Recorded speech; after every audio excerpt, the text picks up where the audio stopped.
Itinapon sa ulan si Felisa, habang si Mateo ay nakikipagtawanan sa kanyang bagong kasintahan sa loob ng mansyon. "Wala kang kwentang asawa? Lumayas ka rito?" sigaw ni Mateo. Ngunit huminto ang isang marang, yung sasakyan si Lucrecia dala ang lihim na bilyong yaman ni Felisa. Tapos na ang pagtitiis, babangon si Felisa upang bawiin ang kanyang dignidad. Paano niya pababagsakin ang mga nagpahirap sa kanya? "Huwag mong ang ihambing ang basurang pinagmulan mo sa pamilya, ilustre Felisa. Isang hamak na nurse ka lang na kinuha namin sa putikan kaya matuto kang lumugar." Ang talim ng bawat salita ni Senyora Teresa ay tila isang mariing sampal na bumasag sa katahimikan ng malaking kusina. Sa harap ng nagbabagang kala nakatayo si Felisa, hawak ang sandok, habang maingat na hinahalo ang sinigang na baboy, ang paboritong putahe ng kanyang biyenan. Pagod na pagod ang kanyang katawan mula sa 12 oras na shift sa ospital, ngunit hindi siya nagreklamo. Naroon siya nagpapawis, tinitiis ang init ng apoy at ang mas matinding init ng mga panlalait na matagal nang naging bahagi ng kanyang pang-araw-araw na buhay. Mula nang pakasalan niya si Mateo, nanginig ang kamay ni Felisa. Ang hawak niyang sandok ay dahan-dahan dumulas mula sa kanyang mga daliri, lumapag ito ng walang ingay sa ibabaw ng malinis na basahan sa tabi ng kalan. Nakaramdam siya ng matinding panunuyo sa kanyang lalamunan, isang mapait na lasa na tila abo na hindi niya mailwa. Hindi siya sumigaw, hindi rin siya sumagot. Ang kanyang dibdib ay sumikip ng husto, bawat tibok ng puso ay may kasamang matalas na kirot na tila may isang mahabang karayom na dahan-dahang itinutusok sa kanyang kaibuturan. Tumingin siya sa kanyang refleksyon. Sa makintab na takip ng kaldero, isang babaeng maputla may malalalim na mata dahil sa puyat at halos hindi na makilala ang sarili. "Ito ba ang kabayaran sa lahat ng gabi na hindi ko ipinatong ang aking pagod para lamang pagsilbihan ang mga taong kailanman ay hindi ako itinuring na tao?" "Senyora!" ang bulong ni Felisa. Ang boses niya ay halos isang gasgas na hangin sa gitna ng malaking silid. "Pakiusap po kahit ngayon lang. Kailangan ko pong pumunta sa ospital. Tumawag po ang doktor ni nanay. Lumalala ang kondisyon niya." Isang mapang-uyam na tawa ang sumabog mula sa mga labi ni Senyora Teresa habang pinapagpag niya ang kanyang mamahaling seda na damit. "Huwag mo akong idaan sa mga drama mo tungkol sa nanay mo, Felisa. May mga importanteng bisita kami na yung gabi. Darating si Clara at ang kanyang pamilya. Gusto kong maperpekto ang hapunan na yan. Kung aalis ka, sino ang magsisilbi sa amin? Ang mga katulong, alam mo namang hindi sila marunong mag-ayos ng lamesa tulad ng pagsasanay ko sa'yo." Sa sandaling yon, bumukas ang pinto ng kusina at pumasok si Mateo, ang kanyang asawa. Nakasuot ito ng mamahaling polo mabango at mukhang handang-handa para sa pagtitipon. Agad na lumapit si Felisa sa kanya, ang kanyang mga kamay na magaspang dahil sa trabaho ay humawak sa braso ng asawa, nagmamakaawa. "Mateo, please, tulungan mo ako." Pagmamakaawa ni Felisa, ang kanyang mga mata ay nagsisimula ng mangilid ang luha. "Si nanay, critical ang lagay niya sa ospital. Kailangan ko siyang puntahan ngayon. Sabi ng doktor, baka hindi na siya umabot." Tumingin si Mateo kay Felisa, ngunit walang init sa kanyang mga mata. Sa halip, may bakas ng inis at pag-aalangan sa kanyang muka. Tumingin muna siya sa kanyang ina bago dahan-dahang tinagunal ang mga kamay ni Felisa sa kanyang braso. "Felisa, please understand naman," sabi ni Mateo. Ang kanyang boses ay puno ng pilit na pasensya na mas masakit pa kaysa sa galit. "Importante ang dinner na ito para sa kumpanya natin. Si Clara, ang pamilya niya, ang huling pag-asa ng business natin para makakuha ng bagong investment. Kung aalis ka ngayon, magagalit si Mama. Pagkatapos ng party, pangako sasamahan kita sa ospital." Pagkatapos ng party, ulit ni Felisa, ang kanyang boses ay nanginig sa matinding hindi paniniwala. "Mateo, ang nanay ko ang namamatay. Paano mo nagagawa yun? Nahin ang negosyo ninyo kaysa sa huling sandali ng buhay ng nanay ko." "Felisa, huwag ka namang makasarili." Ang mabilis na sagot ni Mateo, ang kanyang muka ay namula sa hiya at galit habang nakatingin sa kanyang ina. "Lahat ng ginagawa ko ay para sa pamilyang ito. Kung mahal mo talaga ako, susuportahan mo ako ngayon. Hihilingin mo ba Naiwan ko ang mga bisita ni Mama para lang sa isang bagay na maaari namang maghintay. Huminahon ka nga.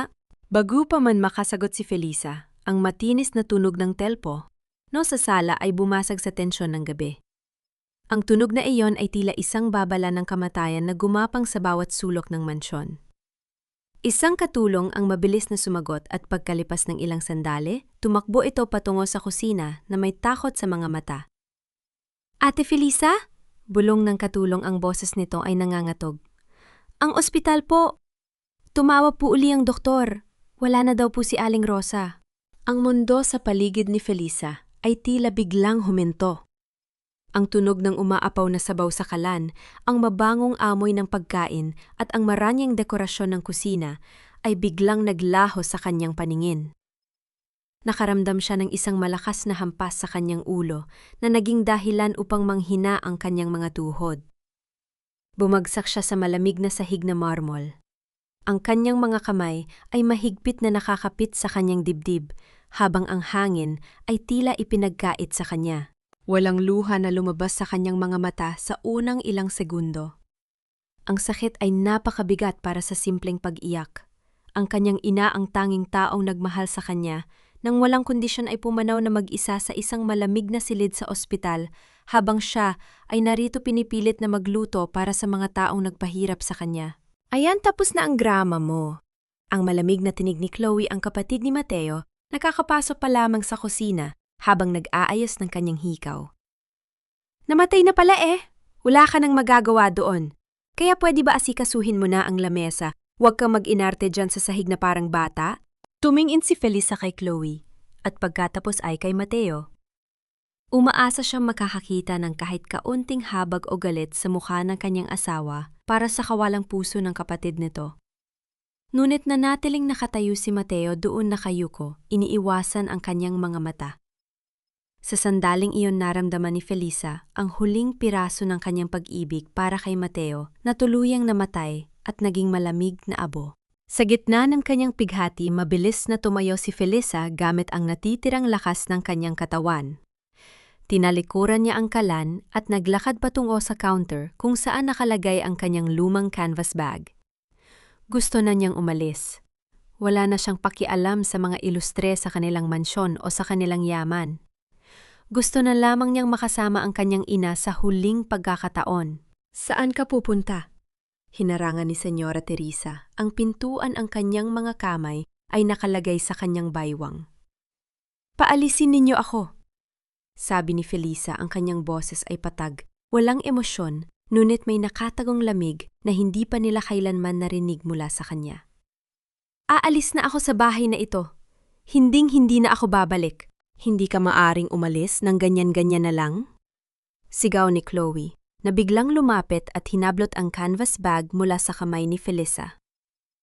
Mama, tingnan mo, kanina ko pa hinahanap ang nawawalang diamond necklace mo na nakalagay sa kwarto mo. Sigurado akong kinuha ng babaeng ito bago siya magpasyang tumakas. Ano? Ang gulat na tanong ni Mateo. Bago pa man makapagsalita si Felisa, marahas na binaligtad ni Chloe ang bag sa ibabaw ng lamesa. Ang mga personal na gamit ni Felisa, ang kanyang pitaka, ang kupas na panyo ng kanyang ina, ang kanyang mga lumang dokumento ay nagkalat sa mesa.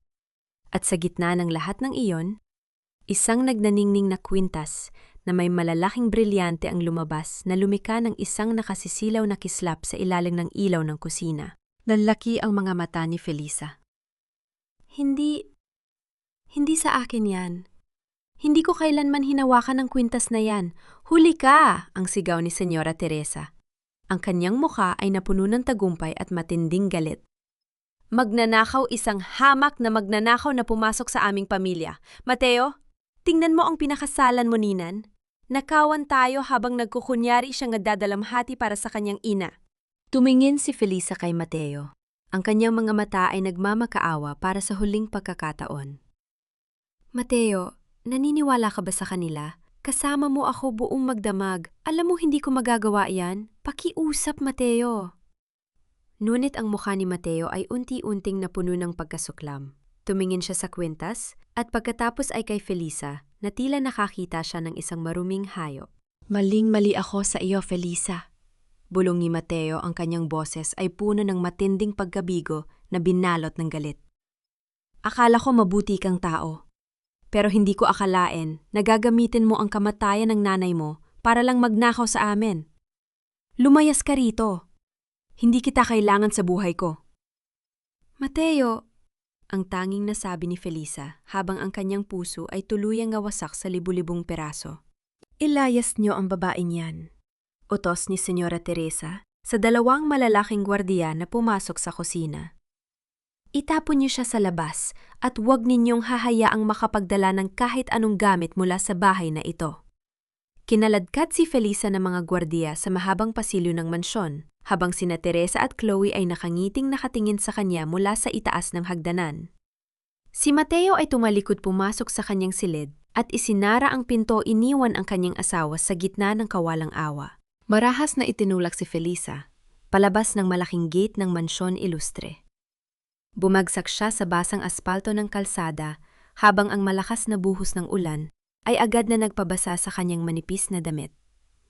Ang mabigat na bakal na pinto ng gate ay sumara ng napakalakas na nyanig ang basang semento at tuluyang nagkulong sa kanya sa madilim na mundo sa labas. Nakahandusay si Felisa sa ilalim ng bagyo. Ang ulan ay humahampas. Sa kanyang muka, hinahalo ang kanyang mga luha sa maruming tubig sa kalsada. Hawak-hawak niya ang kanyang basang panyo habang ang kanyang buong katawan ay nangangatog sa lamig at matinding pighati. Wala siyang pera, walang tirahan, at ang kanyang ina ay patay na. Ang lahat ng kanyang sakripisyo, ang kanyang pag-ibig at ang kanyang dignidad ay itinapon sa putikan ng mga taong pinaglingkuran niya ng may katapatan. Sa gitna ng kadiliman at ingay ng bagyo, narinig ni Felisa ang tunog ng isang mabilis na sasakyan na paparating sa kanya. Ang maliwanag na liwanag ng mga headlight nito ay tumama sa kanyang mga basang mata. Wala siyang lakas upang tumayo o umiwas. Ipikit na lamang niya ang kanyang mga mata, naghihintay na wakasan ng paparating na sasakyan ang kanyang walang katapusang dusa. Ang nakasisilaw na liwanag ng mga headlight ay unti-unting lumapit, binalot ang buong katawan ni Felisa na nakahandusay sa basang kalsada. Himintay niya ang huling hampas, ang huling sakit na magpapalaya sa kanya mula sa malupit na mundong ito. Ngunit sa halip na banggain siya ang marang, yung sasakyan ay dahan-dahang huminto ilang pulgada lamang mula sa kanyang nanginginig na katawan. Ang tunog ng makina ng sasakyan ay nanatiling banayad sa gitna ng bagsak ng ulan. Bumukas ang pinto sa likod at isang malaking itim na payong ang bumukas na sumangga sa marahas na agos ng tubig mula sa langit. Isang pares ng mamahaling sapatos na katad ang humakbang sa basang semento. Isang eleganting babae na may suot na mamahaling trench coat ang lumapit kay Felisa. May hawak siyang panyo at sa kanyang mukha ay walang bakas ng pandiri kundi isang malalim na habag at lungkot. Diyos ko, Felisa! Bulong ng babae, ang kanyang boses ay malumanay ngunit may awtoridad. Lumuhod siya sa basang kalsada, walang pakialam kung marumihan ang kanyang mamahaling damit. Salamat sa Diyos at nahanap kita sa tamang panahon. Sino ho kayo? Ang nanghihinang tanong ni Felisa bago tuluyang binalot ng kadiliman ang kanyang paningin. Nang muling idilat ni Felisa ang kanyang mga mata, hindi na ang malamig na ulan ang humahampas sa kanyang balat. Ang kisamis sa kanyang itaas ay malinis at puti at ang amoy ng antiseptic at malinis na linen ay pumasok sa kanyang ilong. May naramdaman siyang banayad na init sa kanyang kanang kamay. Isang manipis na karayom ng dextrose ang nakatusok doon, nagpapadaloy ng lakas sa kanyang tuyong mga ugat. Ang silid ay pribado, tahimik at napapaligiran ng mga modernong kagamitang pang-medikal na tanging ang mga mayayaman lamang ang nakakabayad sa mga pribadong klinika. Sa tabi ng kanyang kama nakaupo ang parehong eleganteng babae na nakita niya sa kalsada. Nagbabasa ito ng legal na dokumento, ngunit nang mapansin ang paggalaw ni Felisa agad, nitong ibinaba ang mga papel at hinawakan ang kanyang kamay. Huwag kang biglang babangon, Felisa. Mahina ka pa, malumanay na sabi ng babae habang inaayos ang kumot sa dibdib ni Felisa. Ligtas ka na rito, walang makakasakit sa'yo rito. Nasaan ako, sino po kayo? Paano niya po nalaman ang pangalan ko? Sunod-sunod na tanong ni Felisa Ang kanyang puso ay nagsisimula ng kabahan sa takot at kalituhan. Ngumiti ng bahagya ang babae, isang ngiti na puno ng kapanatagan. Ako si Ate Lucrecia Valderrama. Ako ang personal na abogado at malapit na kaibigan ng iyong yumaong ina si Aling Rosa. Natigilan si Felisa. Parang binalot ng yelo ang kanyang utak sa narinig. Abogado ni Nanay pero? Paano po mangyayari yon? Isang simpleng tindera lang si Nanay sa palengke. Halos hindi nga sapat ang kita namin para sa mga gamot niya bago siya pumanaw. Bakit siya magkakaroon ng isang tulad ninyo? Huminga ng malalim si Lucrecia at kinuha ang isang eleganteng leather folder mula sa mesa. Binuksan niya ito at ipinakita kay Felisa ang isang dokumentong may selyo ng pamahalaan at pirma ng kanyang ina. Felisa, ang iyong ina ay hindi isang simpleng tindera. Siya si Rosa Rojas Ilustre, ang nag-iisang tagapagmana ng pamilya Rojas sa Negros. Ang iyong ina ay pagmamay-ari ang Hacienda Negros, ang pinakamalawak na lupain ng asukal sa Kabisayaan, at mayroon siyang lihim na trust fund na nagkakahalaga ng mahigit $108 milyong. Parang gumuhumuli ang mundo ni Felisa, ngunit sa pagkakataong ito ay dahil sa hindi mapaniwala ang katotohanan. $108 milyong at may ari-arian kami sa Negros. Kung totoo yan, bakit kami naghirap? Bakit kailangan magkasakit at mamatay ni Nanay sa isang pampublikong ospital na walang sapat na kagamitan? Bakit niya hinaya ang tiisin ko ang lahat ng pang-aapi ng pamilya ni Mateo? Umiyak si Felisa, ang kanyang mga luha ay mabilis na pumatak sa malinis na unan. Ang sakit ng katotohanan ay tila isang bagong sugat na bumubukas sa kanyang dibdib. Dahil mahal ka ng nanay mo, Felisa? Marahang paliwanag ni Lucrecia, ang kanyang boses ay nanginginig din sa emosyon. Alam ni Rosa ang tungkol sa pamilya Ilustre bago mo pa man pakasalan si Mateo. Alam niya ang pamilyang yon ay mamamatay tao at mukhang pera. Ang tatay ni Mateo bago siya mamatay ay sinubukang kamkamin ang lupa ng nanay mo sa Negros, ngunit nabigo. Nang malaman ni Rosa na nagmamahalan kayo ni Mateo, natakot siya. Alam niyang kung malalaman ng mga Ilustre ang tungkol sa yaman mo, pakakasalan ka lang nila para sa pera. At pera at regapos ay rurundutin ang buhay mo. Ipinatong ni Lucrecia ang kanyang kamay sa nanginginig na balikat ni Felisa. Kaya gumawa kami ng isang legal na kasunduan, isang lihim na trust fund. Ang lahat ng yaman ay nakapangalan sa iyo, ngunit hindi mo ito maaaring hawakan o malaman hanggat hindi nagaganap ang isang kondisyon. Anong kondisyon po? Tanong ni Felisa habang pinupunasan ang kanyang basang muka.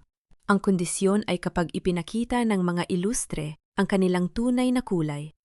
Kapag itinaboy kanila ng walang awa, sinira ang iyong dignidad, o pinilit kang makipaghiwalay ng walang anuman habang ikaw ay walang kasalanan.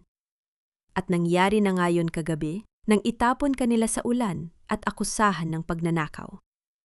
Inilabas ni Lucrecia ang isang dokumentong pinirmahan ni Mateo. Kagabi nagpadala si Mateo ng pirmadong papel ng diborsyo sa aming tanggapan na nagpapatunay na tinapos na niya ang inyong kasal. Natahimik si Felisa. Naalala niya ang bawat salita ni Mateo kagabi, ang malamig na tingin nito at ang pagtalikod nito habang siya ay kinaladkad ng mga gwardiya. Ang lahat ng sakripisyo niya sa loob ng 3 taon ay nagtapos sa isang basang aspalto. Ipinagtanggol ko sila, Ate Lucrecia. Bulong ni Felisa. Ang kanyang boses ay puno ng pagsisisi. Tiniis ko ang gutom, ang puyat, ang mga mura ni Senyora Teresa dahil akala ko ay mahal ako ni Mateo. Pero hinayaan niyang mamatay si Nanay ng mag-isa. At pagkatapos ay itinapon niya ako na parang basurang walang halaga. Lumapit si Lucrecia at dahan-dahang pinunasan ang mga luha sa pisngi ni Felisa gamit ang malambot na panyo. Tumingin siya ng diretso sa mga mata ng batang babae may dalang init at determinasyon na tila muling nagbigay ng buhay sa natutulog na kaluluwa ni Felisa. Huwag ka nang umiyak, aking anak, bulong ni Lucrecia.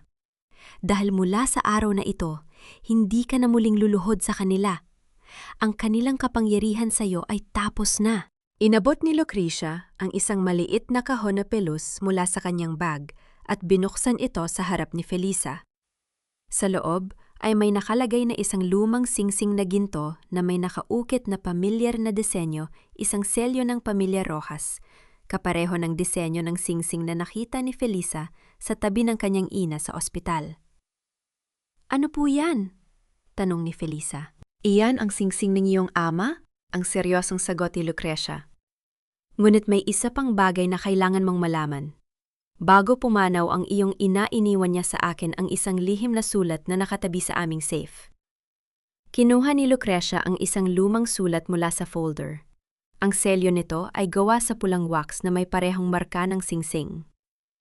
"Ano pong nakasulat dyan?" ang tanong ni Felisa habang nararamdaman ang isang kakaibang kaba sa kanyang dibdib.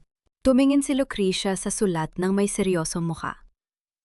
"Ang sulat na ito ay naglalaman ng babala mula sa iyong ina. Sinasabi rito na ang pamilya Ilustre, partikular na si Senyora Teresa, ay may direktang kinalaman sa pagkamatay ng iyong ama 30 taon na ang nakalilipas upang makuha ang Hacienda Negros. At natatakot si Rosa na kapag nalaman mo ang katotohanan, maaari ka nilang patayin." Nanlaki ang mga mata ni Felisa.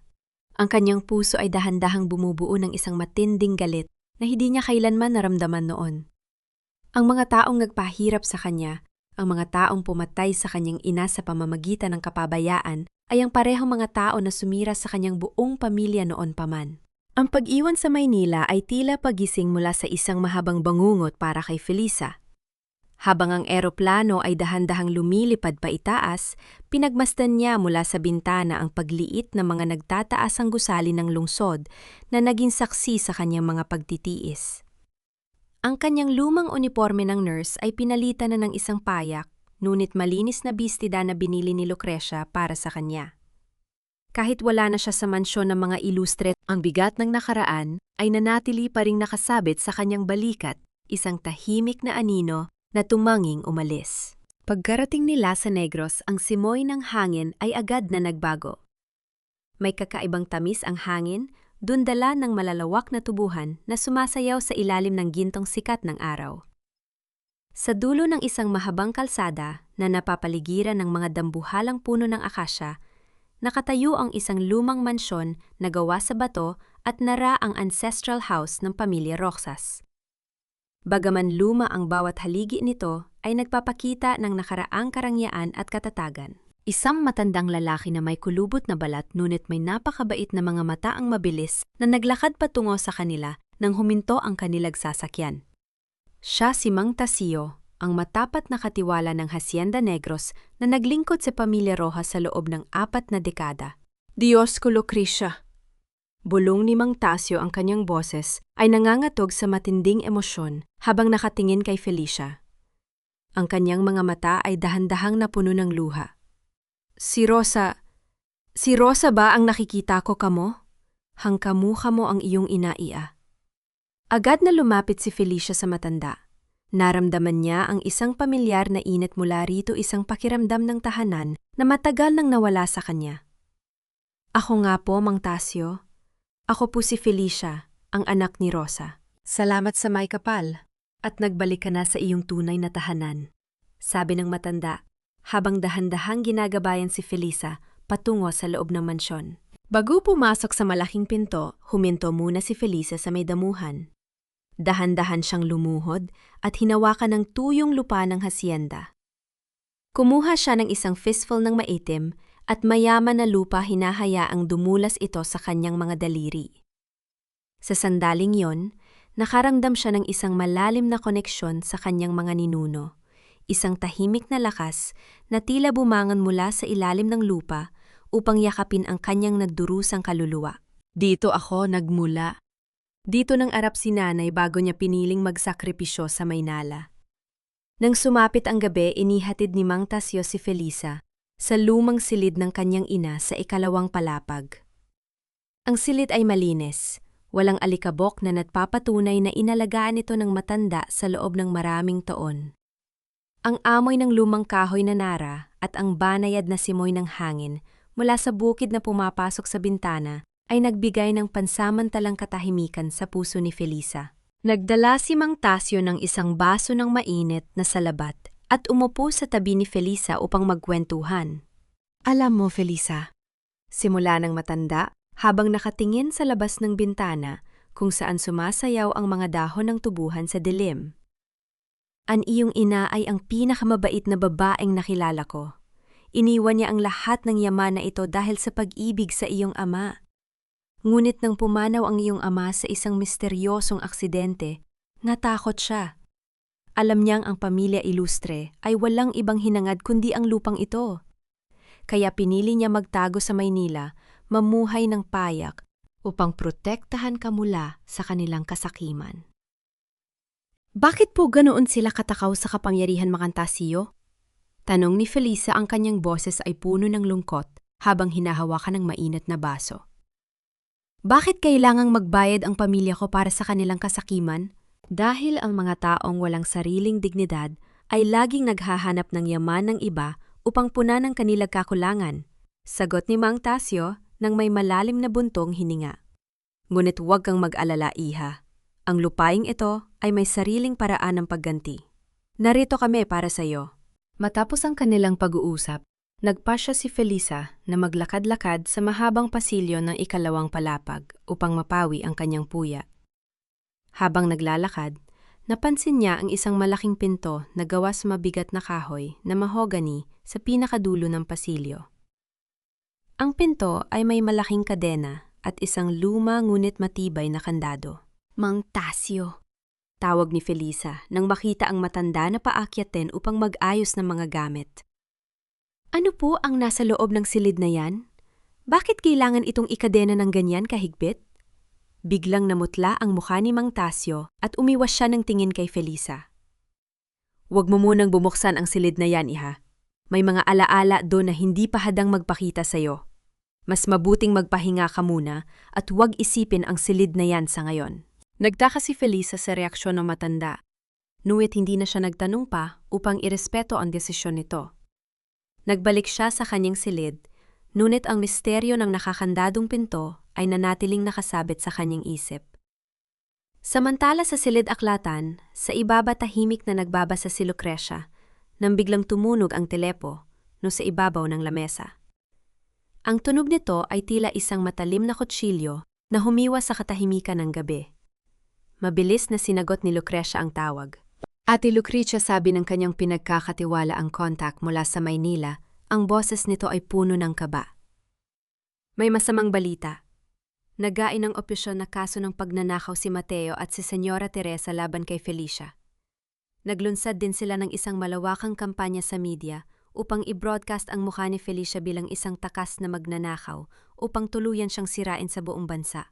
Napakapit ng mahigpit si Lucrecia sa hawakan ng telefon, o ang kanyang muka ay napuno ng matinding galit habang nakatingin sa hagdanan patungo sa silid ni Felisa na ngayon ay tahimik na natutulog. Ang unang sikat ng araw na tumama sa mga bintanang gawa sa kapis ay nagdala ng bagong liwanag sa silid ng yumaong si Aling Rosa. Nagising si Felisa na may kakaibang pakiramdam sa kanyang dibdib. Sa unang pagkakataon matapos ang ilang taon, wala na ang matinding kaba na dating gumigising sa kanya tuwing umaga sa mansyon ng mga Ilustre. Ang takot na magkamali sa pagluluto, ang takot sa sigaw ni Senyora Teresa, o ang takot sa malamig na tingin ni Mateo. Upang palipasin ang oras, nagpasya si Felisa na linisin ang lumang aparador ng kanyang ina. Sa pinakaikailaliman ng isang lihim na drawer na gawa sa mababang bahagi ng aparador, nakakita siya ng isang maliit na tala-arawan na binalot sa lumang tela. Ang mga pahina nito ay naninilaw na sa kalumaan, ngunit ang pambihirang sulat kamay ng kanyang ina ay nanatiling malenaw at maayos. Dahan-dahang binuksan ni Felisa ang tala-arawan at ang bawat salitang nakasulat doon ay tila isang tinig na nagmula sa kabilang buhay. Nobyembre numero 1998. Ang simula ng nakasulat sa pahina. Ngayong araw na ito, tinanggihan ko uli ang alok ni na Fernando at Teresa Ilustre na bilhin ang Hacienda Negros. Alam ko ang kanilang tunay na balak. Gusto nilang kontrolin ang buong industriya ng asukal sa reyon sa pamamagitan ng masasamang paraan. Hindi ko ibebenta ang lupaing ito dahil ito ang buhay ng daan-daang pamilya ng mga magsasaka na naglingkod sa amin. Inilipat ni Felisa ang pahina sa isang mas bagong petsa, kung saan ang sulat ng kanyang ina ay may bakas na ng pangangatog ng kamay. Mayo 15, 2018. Nakikita ko ang pagtingin ng aking anak na si Felisa sa batang si Mateo Ilustre. Masakit para sa akin na makitang ang puso ng aking anak ay napunta sa pamilya ng mga taong sumira sa aming buhay. Ngunit hindi ko siya pipigilan. Kailangan niyang matutunan ang leksyon ng buhay sa kanyang sariling mga karanasan. Kung sakaling maging marupok ang kanyang puso at ibigay niya ang kanyang tiwala sa mga ilustre, hahayaan ko ang panahon na magturo sa kanya. Ngunit nag-iwan ako ng proteksyon. Kapag dumating ang araw na itinapon nila siya na parang basurang walang halaga, makukuha niya ang buong yaman ng pamilya Rojas upang bawiin ang aming dignidad. Bumuhos ang panibagong luha sa mga mata ni Felisa. Ngunit sa pagkakataong ito, hindi ito luha ng kahinaan. Ito ay luha ng matinding pagkaunawa at pasasalamat. Ang kanyang ina ay hindi kailanman naging mahina. Ang pagtira nila sa isang maliit at lumang bahay sa Maynila, ang pagtitipid at ang simpleng pamumuhay ay isang malaking sakripisyo ng kanyang ina upang protektahan siya mula sa mga mapang-aping mata ng mundo. Ipinasaran ni Felisa ang tala-arawan at mahigpit itong niyakap sa kanyang dibdib. Tumayo siya, inayos ang kanyang sarili at mabilis na bumaba sa silid-aklatan kung saan nakaupo si Ate Lucrecia habang nagpapakape. Ate Lucrecia. Ang tawag ni Felisa, ang kanyang boses ay may kakaibang katatagan na hindi pa kailanman narinig ng abogado mula sa kanya. Ayoko nang maging biktima. Ayoko nang umiyak para sa mga taong hindi kailanman nagpahalaga sa akin. Pakiusap, turuan mo ako kung paano mamahala sa negosyo. Gusto kong protektahan ang lupaing ito at ang mga taong umaasa rito. Napatingin si Lucrecia sa kanya at isang malapad na ngiti ng pagmamalaki ang lumabas sa mga labi ng matandang abogado. Ibinaba nito ang kanyang tasa ng kape at tumayo. Yan ang totoong anak ni Rosa Rojas, sabi ni Lucrecia ng may galak.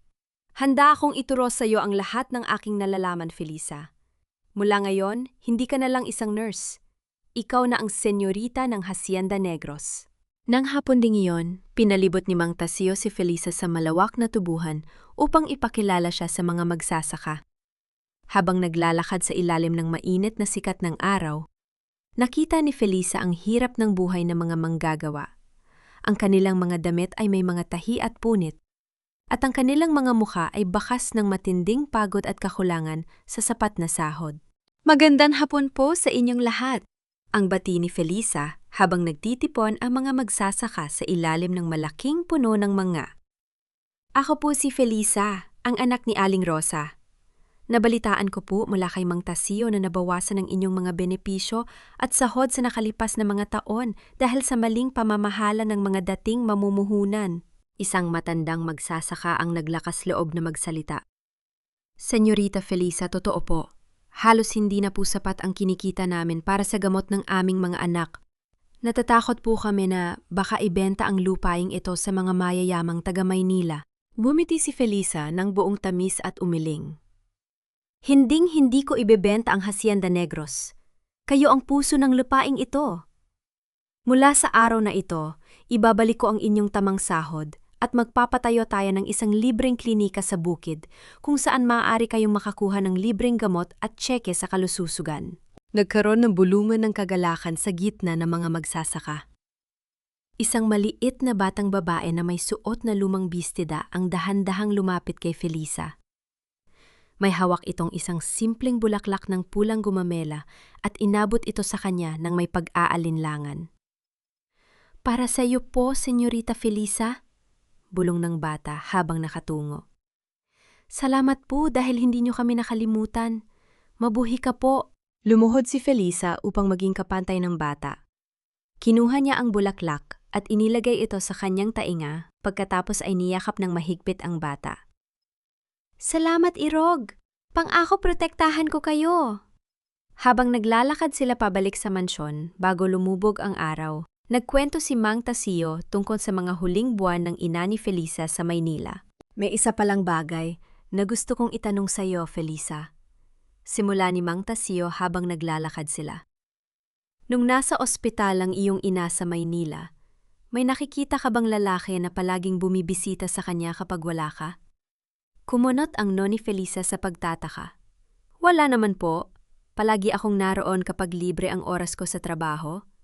Bakit niyo po naitanong? Dahil bago pumanaw si Rosa, paliwanag ng matanda. Tumawag siya sa akin. Sinabi niyang may isang misteryosong lalaki na madalas mag-iwan ng pera at gamot para sa kanya sa counter ng ospital. Ngunit kailanman ay ayaw itong tanggapin ng iyong ina. Sabi ng lalaki ginagawa niya yon dahil may malaking utang na loob siya sa pamilya Roxas. Sino po ang lalaking yon? Tanong ni Felisa na naramdaman ang muling pagising ng isang misteryo. Hindi rin sinabi ni Rosa, ilag ng matanda. Ngunit sinabi niyang ang lalaking yon ay may hawak ng isang lihim na maaaring magpabagsak sa pamilya ilustre. Nang sumapit ang malalim na gabi, nakatayo si Felisa sa tabi ng bintana ng kanyang silid, tinitingnan ang malawak na bukid na nababalot ng kadiliman. Ang hangin ay malamig at tahimik, ngunit nang ibaling niya ang kanyang tingin sa may malaking gate sa dulo ng kalsada, napansin niya ang isang madilim na anino sa ilalim ng malaking puno ng akasya. Sa gitna ng kadiliman, isang mabilis na kislap ng liwanag, ang refleksyon ng ilaw mula sa lente ng isang kamera ang tumama sa kanyang mga mata.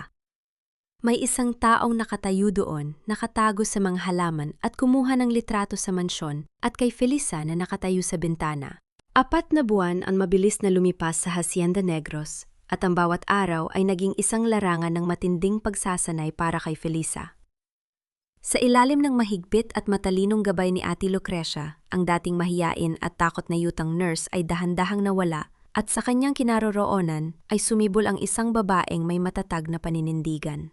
Araw at gabi ang silid-aklatan ng mansyon ay nababalot ng liwanag habang pinag-aaralan ni Felisa ang mga financial statement, batas sa kalakalan ng asukal at mga estratehiya sa pamumuhunan.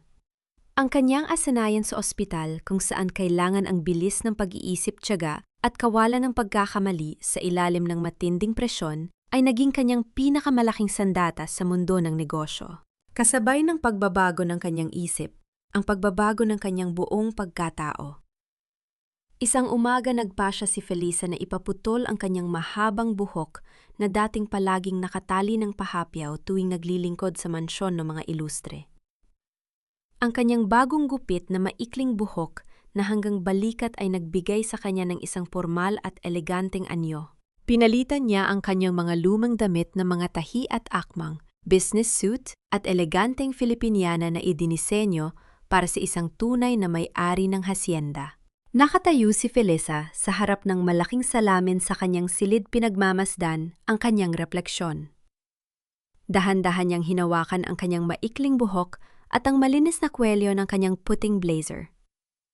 Dati, tuwing titingin siya sa salamin, ang tanging nakikita niya ay isang babaeng may malalalim na maitim na bilog sa ilalim ng mga mata dahil sa puyat sa pag-aalaga sa pamilya ilustre, isang babaeng laging nakatungo at may takot sa mga mata. Ngunit ngayon ang babaeng nakatayo sa salamin ay may tuwid na likod, nakataas ang baba at ang kanyang mga mata ay nagniningning sa linaw at katatagan. Hindi ka na muling masasaktan o aapihin ng kahit sinoman, Felisa, bulong niya sa kanyang sarili habang ang isang munting ngiti ng tiwala sa sarili ay lumabas sa kanyang mga labi. Ang kanyang unang malaking pagsubok ay dumating ng idaos ang taunang pagpupulong ng Sugar Planters Association sa Bacolod. Ang silid ng Marangyang Hotel ay puno ng mga mayayamang negosyante at matatandang Panginoong may lupa na karamihan ay mga lalaki. Marami sa kanila ang nag-aakala na ang bagong tagaggamana ng Hacienda Negros ay isang batang babae na madaling manipulahin at takutin. Nang pumasok si Felisa sa bulwagan kasama si Ate Lucrecia, ang lahat ng mata ay nakatutok sa kanila. Ang kanyang bawat hakbang ay may kasamang otoridad na gumising sa respeto ng mga taong nasa loob. Sa gitna ng pagpupulong isang matandang negosyante na nagang-alang Don Roberto ang sumubok na maliitin si Felisa. Senyorita Felisa, bago ka pa lamang sa industriyang ito. Ang alok mong presyo para sa pagbebenta ng raw sugar ay napakataas. Baka gusto mong ibaba ito ng 10% upang hindi ka malugi sa mga mamumuhunan mula sa Maynila. Tumingin si Felisa kay Don Roberto ng may kalmadong muka. Dahan-dahan niyang binuksan ang kanyang folder at inilabas ang isang malalim na ulat sa merkado. Don Roberto. Ang simula ni Felisa, ang kanyang boses ay malinaw at nakakakuha ng atensyon ng lahat sa silid. Batay sa aming ulat sa global sugar yield na yung quarter, merong malaking kakulangan sa produksyon ang Brazil at Thailand dahil sa El Niño. Ang presyo ng asukal sa pandaigdigang merkado ay tataas ng 15% sa susunod na 2 buwan. Ang pagbaba ng presyo ngayon ay isang malaking pagkakamali na magpapalugi sa ating mga lokal na magsasaka habang ang mga middleman mula sa Maynila ang makikinabang.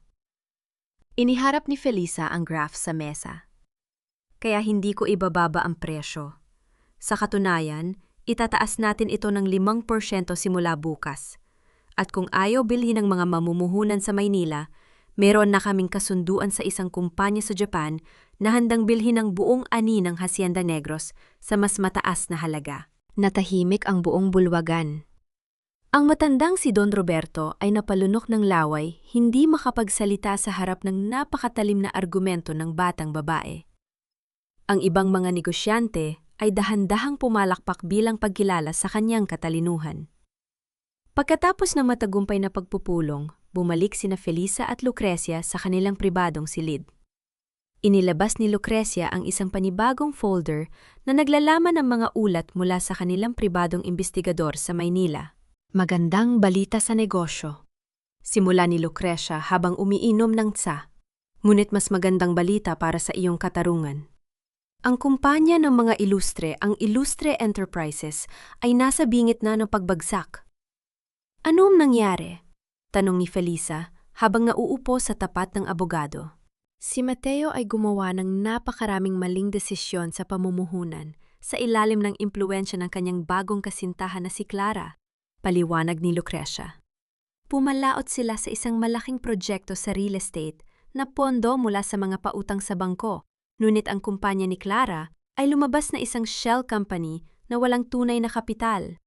Ngayon, wala ng cash reserve ang mga ilustre para magbayad ng interes sa kanilang mga utang. Habang binabasa ni Felisa ang mga ulat sa pananalapi ng kumpanya ni Mateo, may isang bagay na nakakuha ng kanyang pansin sa pahina ng mga audit leak. Ate Lucrecia, sabi ni Felisa habang itinuturo ang isang linya sa dokumento. Bakit may paulit-ulit na paglilipat ng ₱250,000 bawat buwan mula sa account ng Ilustre Enterprises patungo sa isang offshore account na may inisyal na GR? Kumunot ang no ni Lucrecia. GR yan din ang napansin ko nung isang linggo. Ang paglilipat na yon ay nagsimula pa nung nabubuhay pa ang tatay ni Mateo. Tila may tinatakpan silang isang malaking lihim o may pinalalamon silang isang taong humahawak ng kanilang leeg. Maari kayang may kinalaman ito sa aking ama na si Gabriel Rojas? Bulong ni Felisa sa kanyang sarili habang naalala ang lihim na sulat ng kanyang ina. Bago pa man makasagot si Lucrecia, pumasok ang kanyang sekretarya at may inabot na isang selyadong sobre mula sa pinakamalaking bangko sa Kabisayaan, ang Banco de Negros. Binuksan ito ni Lucrecia at binasa ang nilalaman. Isang malapad ng iti ang lumabas sa mukha ng abogado. Felisa, sabi ni Lucrecia, ang kanyang boses ay puno ng kapangyarihan. Pinag-aralan ko ang listahan ng mga bangkong may hawak na mga utang ng pamilya Ilustre. Ang mismong mansyon sa Maynila ang mansyon kung saan kanila itinapon at ipinahiya sa harap ng maraming tao ay nakasangla pala sa Banco de Negros. At anong ibig sabihin yan? Tanong ni Felicia. Tumingin si Lucrecia sa kanya nang may malamig na ngiti.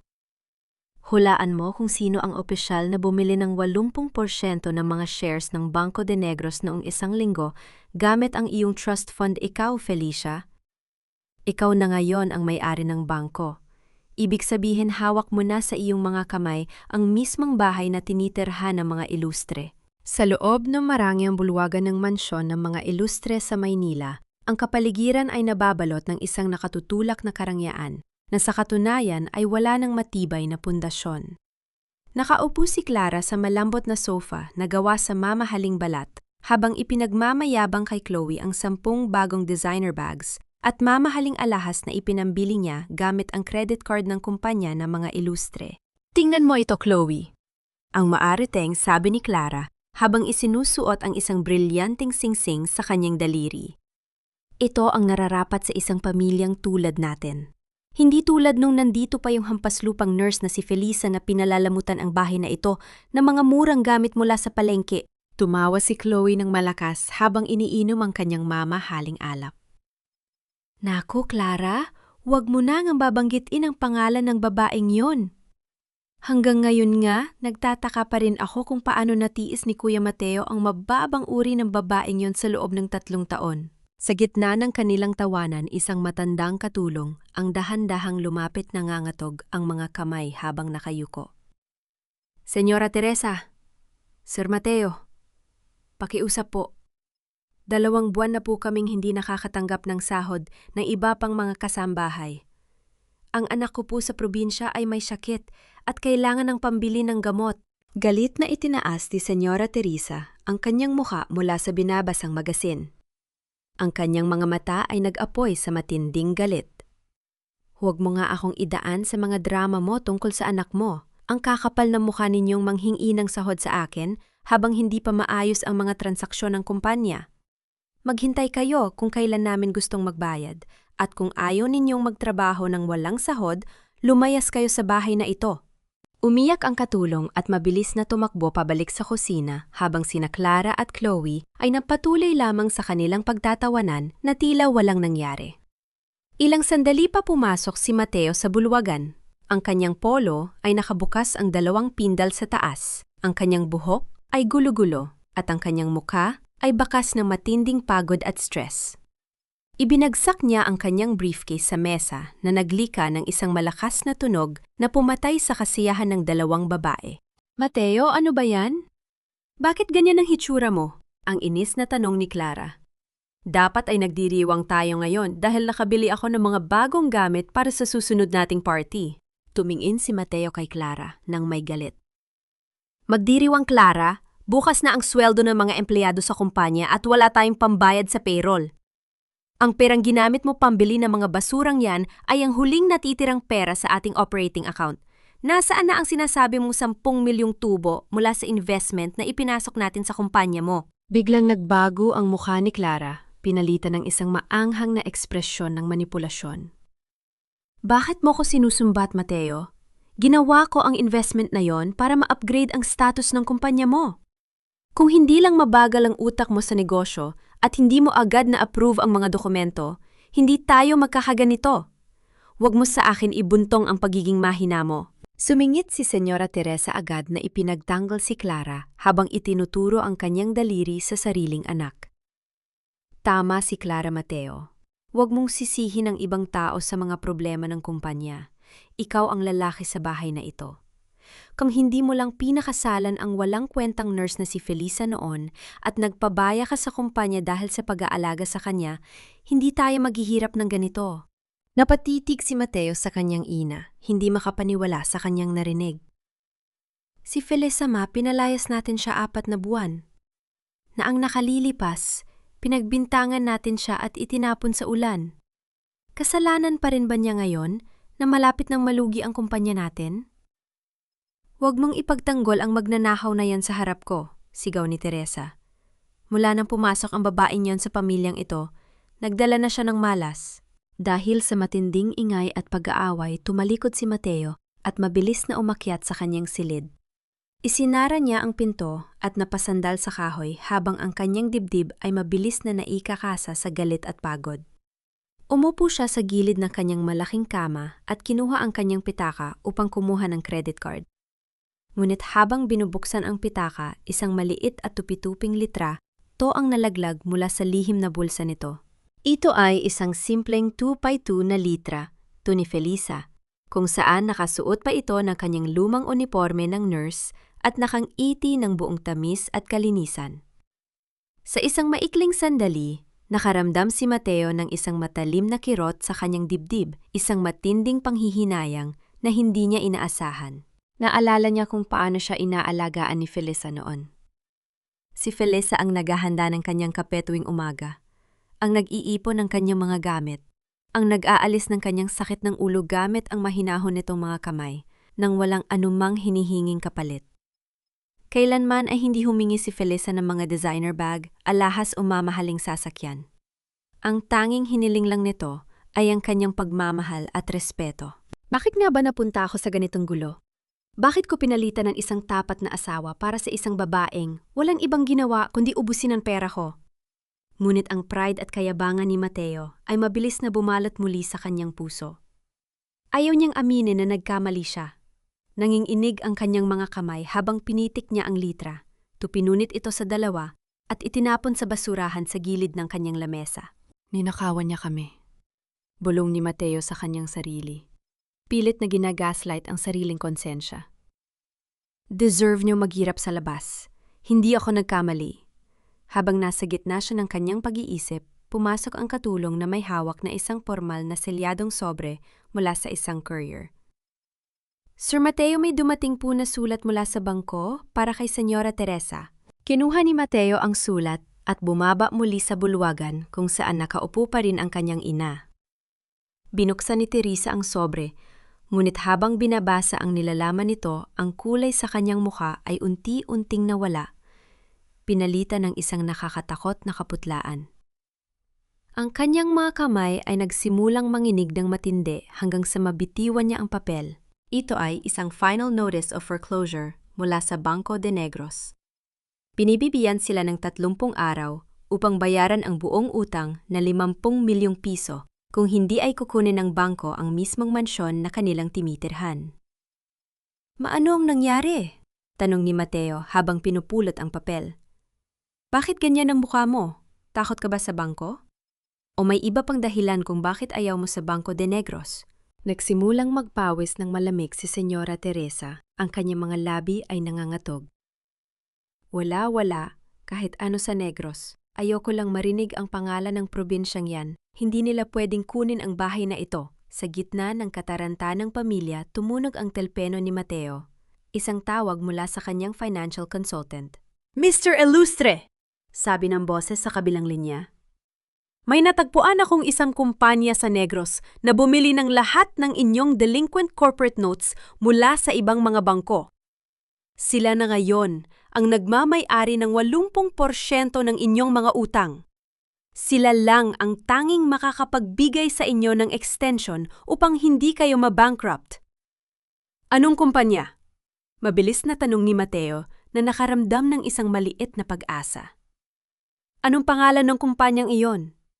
Ang pangalan ng kumpanya ay Rosa Rojas Holdings, sagot ng consultant. At ang kanilang opisyal na corporate logo ay isang kulay gintong rosas.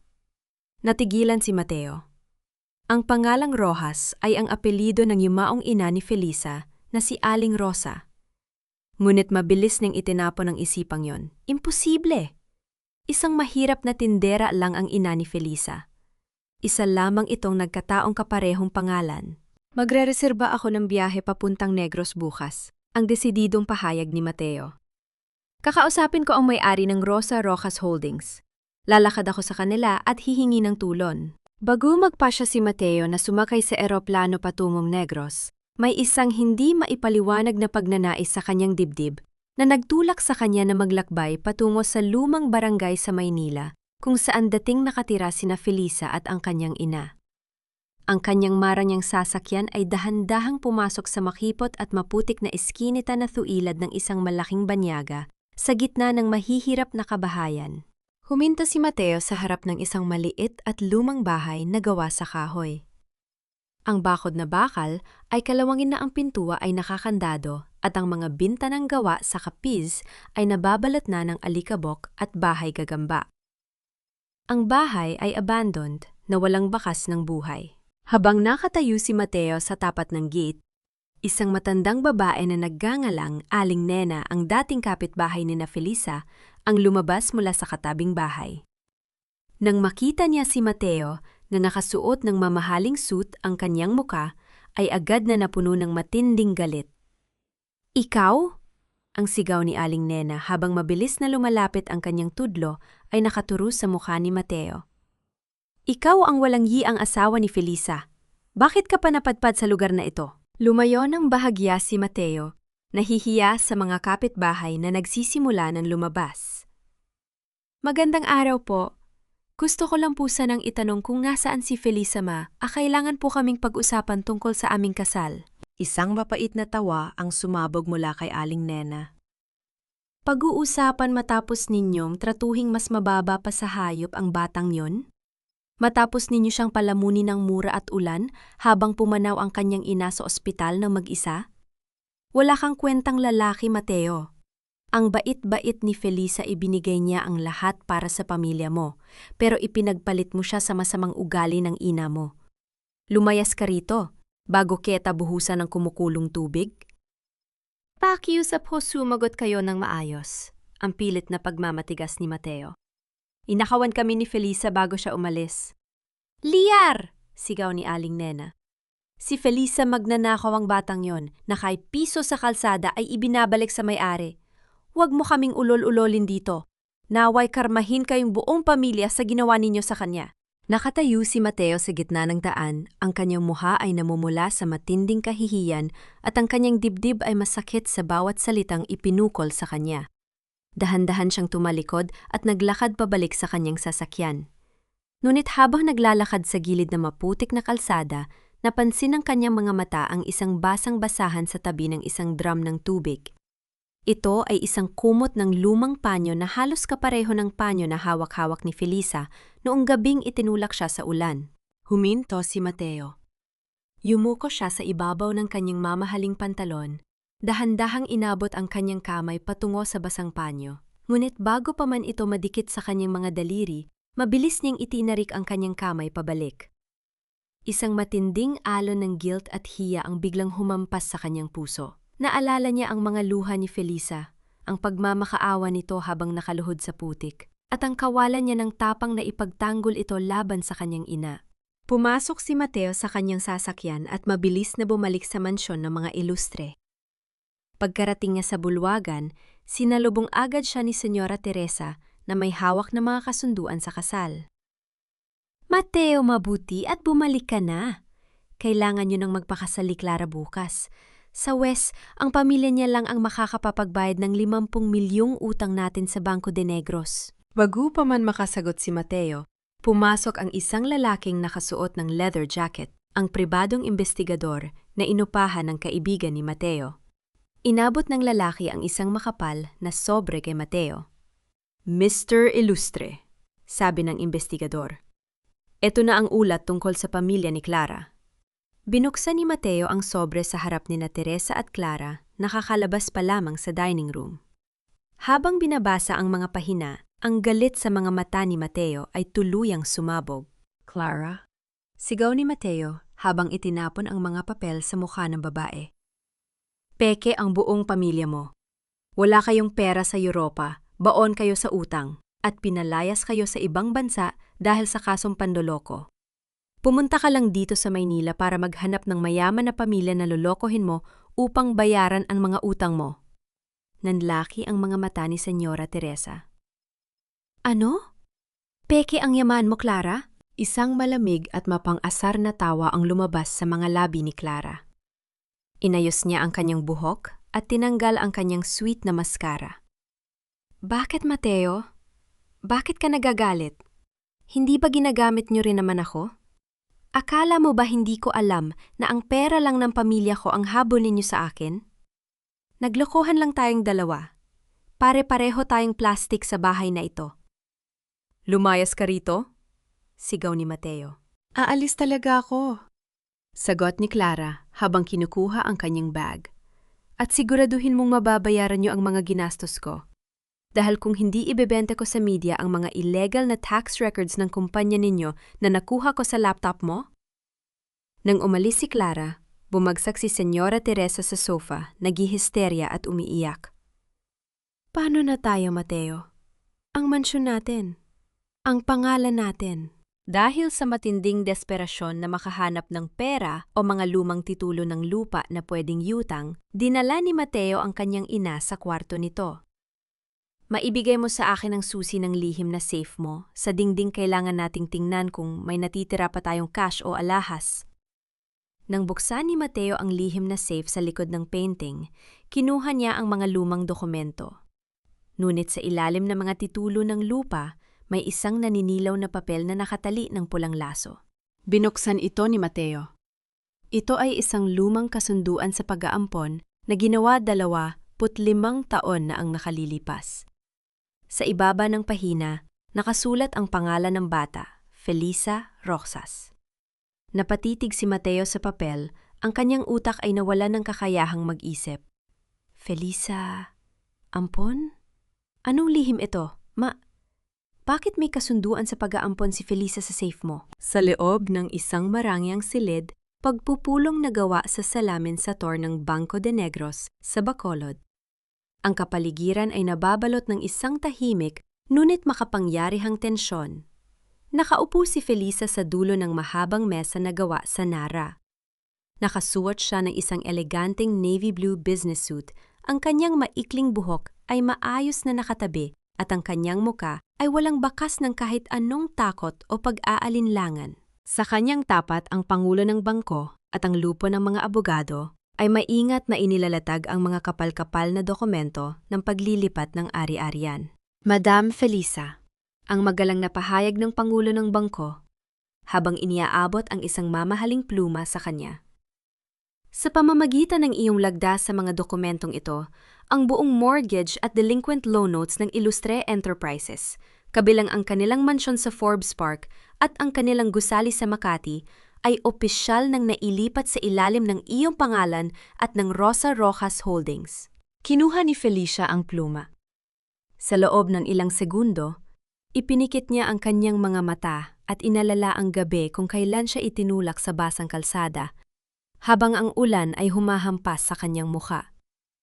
Naalala niya ang boses ni Mateo na tumatawag sa kanya ng magnanakaw at ang sigaw ni Senyora Teresa na nagtatapon sa kanya sa putikan.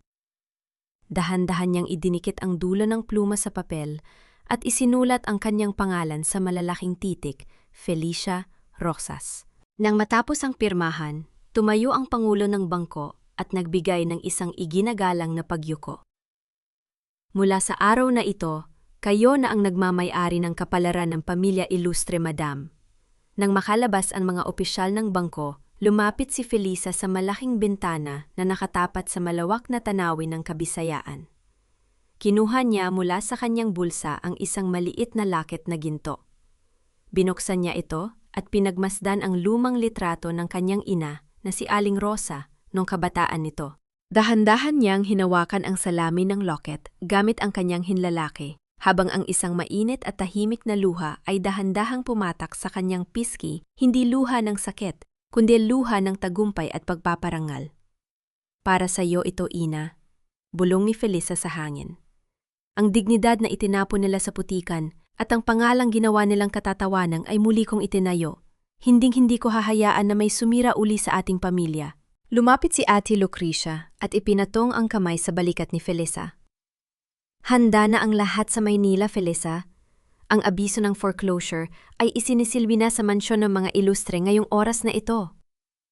Samantala sa Maynila, ang katahimikan ng hapon sa mansyon ng mga Ilustre ay bumasag ng pumarada ang 3 sasakyan ng hukuman sa harap ng kanilang malaking gate. Bumaba ang sheriff ng korte, kasama ang 2 pulis at mga kinatawan ng Banco de Negros. Nang makita sila ni Senyora Teresa mula sa bintana, mabilis siyang tumakbo palabas ng bahay. Ang kanyang muka ay namumula sa galit at takot. Sino ang nagbigay sa inyo ng karapatan na pumasok sa bakuran ko? Ang sigaw ni Teresa habang itinuturo ang kanyang daliri sa sheriff. Pamilya Ilustre kami, hindi ninyo alam kung sino ang kinakalaban ninyo. Lumayas kayo bago ko kayo maipatanggal sa trabaho. Kalmadong inilabas ng sheriff ang opisyal na notice of foreclosure mula sa kanyang envelope. Mrs. Teresa Ilustre, narito po kami upang isilbi ang opisyal na abiso ng foreclosure mula sa Banco de Negros. Ang inyong mansyon ay opisyal ng nasa ilalim ng sequestration dahil sa 3 buwang hindi pagbabayad ng amortization at interes na nagkakahalaga ng 50 milyong piso. Hindi maari yan! Sigaw ni Chloe, nakakalabas pa lamang sa pinto. Nakalagay sa batas na may grace period kami. Tapos na po ang inyong grace period kahapon, Mrs. Ang malamig na sagot ng sheriff habang nagsimulang magkabit ng dilaw na tape at opisyal na karatula sa bakod ng mansyon. Binibigyan namin kayo ng 7 araw upang ilabas ang inyong mga personal na gamit o kung hindi ay sapilitan kayong paalisin ng hukuman. Pumasok si Teresa sa kanyang silid, aklatan nanginginig ang buong katawan, habang mabilis na pinalilitaw ang mga numero ng kanyang mga mayayamang kaibigan sa high society sa kanyang telepon. Hello, Cynthia? Ang nagmamakaawang boses ni Teresa. Kailangan ko ng tulog mo. Pautangin mo naman ako ng 10 milyong piso kahit na yung linggo lang? Oh, Teresa. Ang malamig na sagot ng kanyang kaibigan sa kabilang linya. Nabalitaan na sa balita sa TV na bankrupt na ang kumpanya ninyo. At yaka ayaw ng asawa ko na madamay kami sa mga kaso ninyo. Pakiusap, wag mo na akong tatawagan uli. Tumawag si Teresa sa isa pang kaibigan, ngunit pinalabas lamang ng katulong na wala ito sa bahay. Ang bawat pinto ng mga taong dating humahanga at sumisipsip sa kanya kapag may mga marangyang party sa kanyang mansyon ay isa-isang nagsara sa kanyang muka. Sa kabilang banda sa Hacienda Negros, habang nag-aayos ng mga lumang gamit sa imbakan ng ancestral house, si Mangon Tasio nakatagpo siya ng isang lumang kahoy na kahon na may nakatagong susi. Inabot niya ito kay Felisa. Nang buksan ni Felisa, ang kahon nakakita siya ng mga lumang mapa ng Geological Survey sa ilalim ng tubuhan ng Hacienda Negros. Batay sa mga ulat ng mga dalubhasa noong panahon ng kanyang lolo, mayroong malaking deposito ng ginto sa ilalim ng lupain na hindi kailanman ibinunyag ng pamilya Rojas sa publiko upang maiwasan ang kasakiman ng ibang tao. Ang aking lolo at ina ay itinago ang lihim na ito. Bulong ni Felisa habang tinitingnan ng mapa. Kaya pala, gano'n na lamang ang pagnanais ng pamilya Ilustre na makuha ang lupaing ito noon pa man.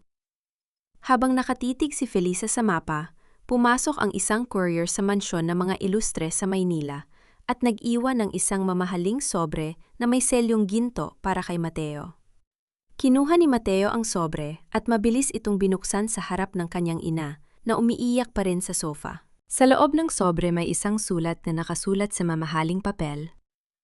Inaanyayahan ang pamilya Ilustre sa isang pribadong pagpupulong sa Biyernes sa ganap na 10:00 ng umaga sa pangunahing bulwagan ng Hacienda Negros. Ito ang inyong huling pagkakataon na makipagkasundo sa bagong may-ari ng inyong mga utang bago isagawa ang formal na pagsita sa lahat ng inyong natitirang ari-arian. Sa ibaba ng sulat, nakasulat ang pangalan na nag-imbita gamit ang gintong tinta, F.R. Mabilis na tumibok ang dibdib ni Mateo habang tinititigan ang 2 titik. F.R. Sino si F.R.? Bakit kailangan natin pumunta sa Negros para makipagkita sa kanya? Dinala ng mainit na simoy ng hangin ng Negros ang 3 miyembro ng pamilya Ilustre patungo sa pangunahing pintuan ng corporate office ng Hacienda Negros.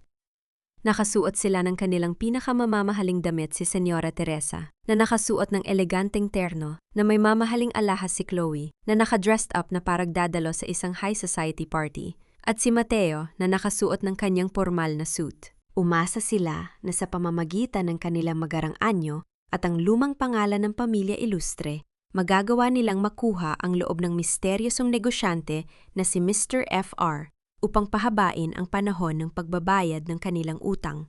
Siguraduhin mo, Mateo, ang paalala ni Senyora Teresa habang naglalakad sila paitaas sa mga hagdanang gawa sa puting marmol. Gagamitin mo ang galing mo sa pagsasalita. Kapag nakuha natin ang extension sa FR na ito, ipamumuha natin sa mga bangko sa Maynila kung sino ang pamilya Ilustre. Hindi tayo pwedeng bumagsak. Opo, ma? Sagot ni Mateo habang inaayos ang kanyang kurbata. Gagawin ko ang lahat para maipaglaban ang kumpanya. Pumasok sila sa malawak at napakalagong lobby ng gusali. Ang kisame ay mataas na pinalalamutian ng dambuhalang chandelier na kristal at ang mga dingding ay gawa sa mamahaling nara. Lumapit sila sa desk ng sekretarya. Magandang umaga! Ang maanas na bati ni Senyora Teresa. Kami ang pamilya Ilustre mula sa Maynila. Narito kami para sa aming nakatakdang pagpupulong kay Mr. F.R. Tumingin ang sekretarya sa kanila ng may magalang, ngunit malamig na ngiti. Aso kayo po pala ang pamilya Ilustre. Maupo muna kayo sa mga upuan sa lobby. Masyadong busy ang aming chairman sa ngayon. Lumipas ang 1 oras. 2 oras, hanggang sa umabot sa 3 oras ang kanilang paghihintay sa malamig na lobby. Walang nag-alok sa kanila ng kahit isang basong tubig. Si Senyora Teresa ay nagsimula na magpaypay ng mabilis sa kanyang sarili. Ang kanyang mukha ay namumula sa matinding galit at kahihiyan, habang ang ibang mga negosyante na pumasok sa gusali ay napapatingin sa kanila. Ito ay kabastusan. Ang sigaw ni Teresa, habang mabilis na lumalapit sa desk ng sekretarya, ibinagsak ang kanyang mamahaling bag sa ibabaw ng mesa. 3 oras niyo kaming pinaghihintay. Do you know who we are? Pamilya Ilustre kami mula sa Maynila. Tatawagan ko ang may-ari ng lugar na ito upang maipatanggal ka sa trabaho. Kalmadong inayos ng sekretarya ang kanyang mga papel. Misis, kung ayaw niyo pong maghintay, malaya kayong umalis. Ngunit kung aalis kayo, mawawalan kayo ng pagkakataong makipag-usap sa aming chairman. Bago pa man makapagsalita uli si Teresa, ang 2 malalaking pintuan na gawa sa mahogany sa dulo ng pasilyo ay dahan-dahang bumukas. 4 na matataas na gwardiya na nakasuot ng pormal na uniforme ang lumabas at humilere sa gilid ng pasilyo kasama si Ate Lucrecia na may hawak na isang leather folder. At mula sa loob ng silid, isang babae ang dahan-dahang naglakad palabas. Nakasuot siya ng isang prepektong tahi na cream-colored business suit, may suot na sapatos na may mataas na takong at ang kanyang maikling buhok ay maayos na nakatabi sa gilid ng kanyang mukha. Ang kanyang leeg at tenga ay pinalalamutian ng mga simpleng perlas na kumikislap sa ilalim ng ilaw. Bawat hakbang niya ay may kasamang kakaibang otoridad, dignidad at karangyaan na nagpatahimik sa buong lobby. Napatitig si Mateo. Ang kanyang mga mata ay nanlaki sa matinding gulat at ang kanyang lalamunan ay natuyo. Felisa? Bumagsak ang panga ni Chloe habang si Senyora Teresa ay napahakbang pabalik ang kanyang mukha ay napuno ng matinding galit at hindi paniniwala. Ikaw? Ang hysteria na sigaw ni Teresa habang itinuturo ang kanyang nanginginig na daliri kay Felisa. Anong ginagawa ng magnanakaw na ito rito? Bakit ka nakasuot ng ganyang damit? Kinuha mo ba ang perang ninakaw mo sa amin para bumili ng mga mamahaling damit at magpanggap na mayaman? Security, sigaw ni Chloe. Hulihin niyo ang babaeng yan, takas na magnanakaw yan sa Maynila. Ngunit walang gumalaw sa mga gwardiya. Sa halip, sabay-sabay silang yumuko bilang paggalang habang si Felisa ay dahan-dahang naglakad patungo sa malaking mesang gawa sa nara sa gitna ng bulwagan at umupo sa executive chair. Inilagay niya ang kanyang mga kamay sa ibabaw ng mesa at maingat na ipinatong ang kanyang kanang binti sa ibabaw ng kaliwa. Isang katulton ang mabilis na nagdala ng isang maliit na porcelain teacup at inilagay ito sa tapat ni Felisa. Dahan-dahang kinuha ni Felisa ang tasa, inilapit ito sa kanyang mga labi at uminom ng isang banayad na lagok ng mainit na tsaa. Tumingin siya sa 3 miyembro ng pamilya Ilustre, mga taong nagpapawis, sumisigaw at nanginginig sa galit ng walang kahit kaunting takot. Galit o emosyon sa kanyang mga mata. Para siyang tumitingin sa mga basurang walang kahit anong halaga. Manahimik ka, Senyora Teresa. Ang maautoridad na sigaw ni Ate Lucrecia habang humahakbang sa tabi ni Felisa.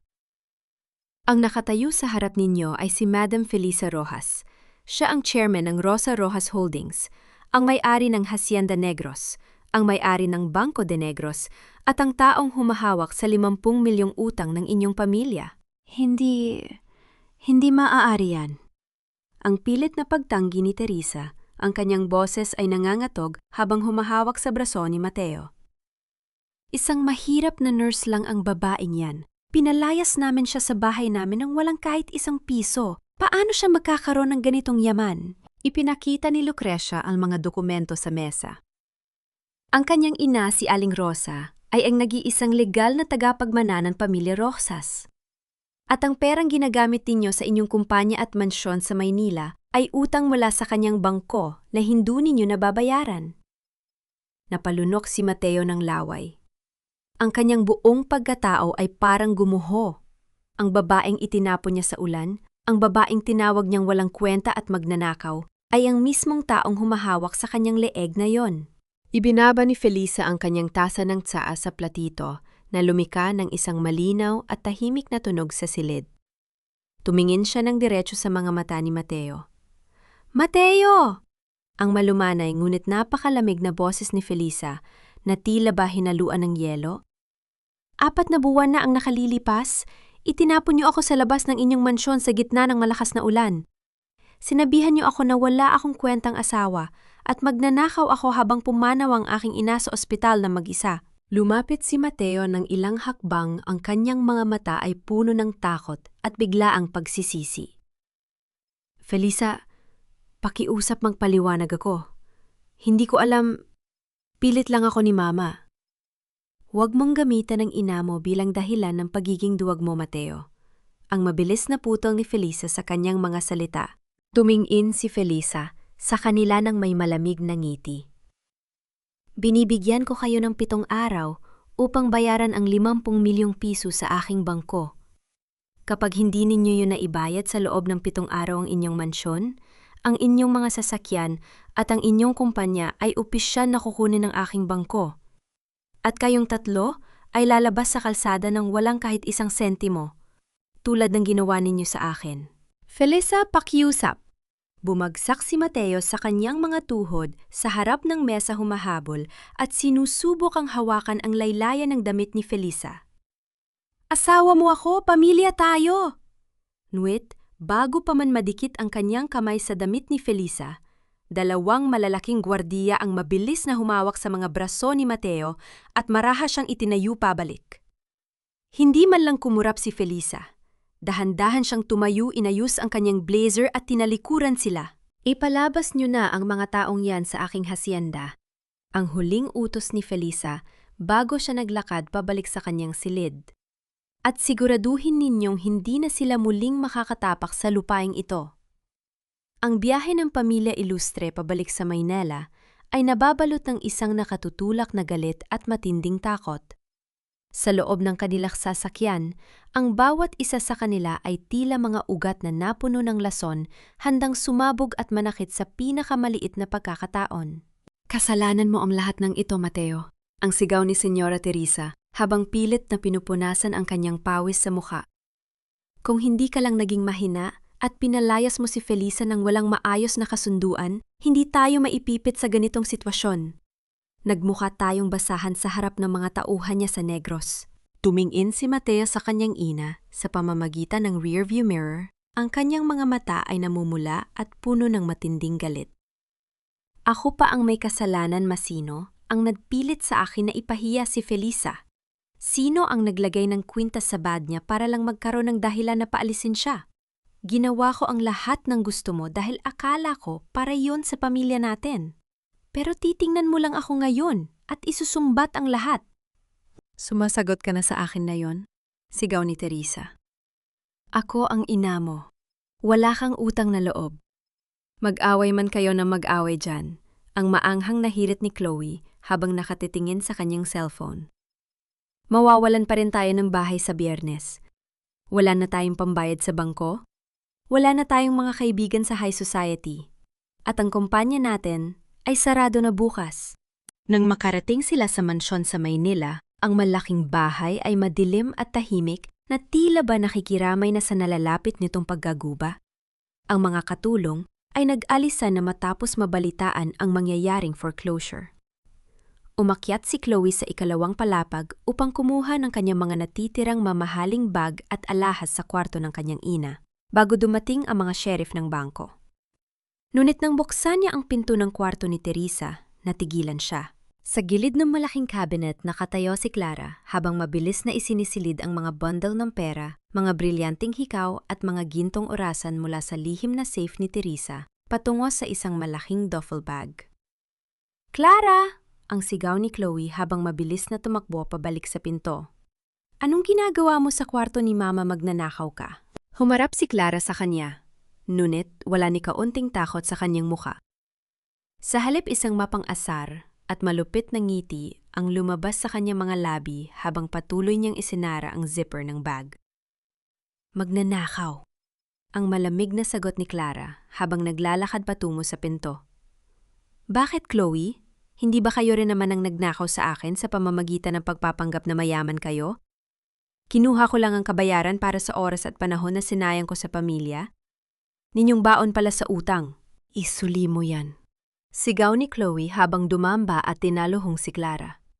Nagsimula ang isang matinding labanan sa pagitan ng dalawang babae sa ibabaw ng ngalambot na karpet ng kwarto. Naghatakan sila ng buhok, nagpalitan ng mga sampal at nagkahirapan habang ang mga mamahaling gamit ay nagkatapon-tapon sa sahig. Si Clara, na mas matapang at sanay sa gulo, ay marahas na itinulak si Chloe patungo sa gilid ng post ng kama. Tumama ang balikat ni Chloe sa matigas na kahoy at napasigaw siya sa matinding sakit habang bumagsak sa sahig.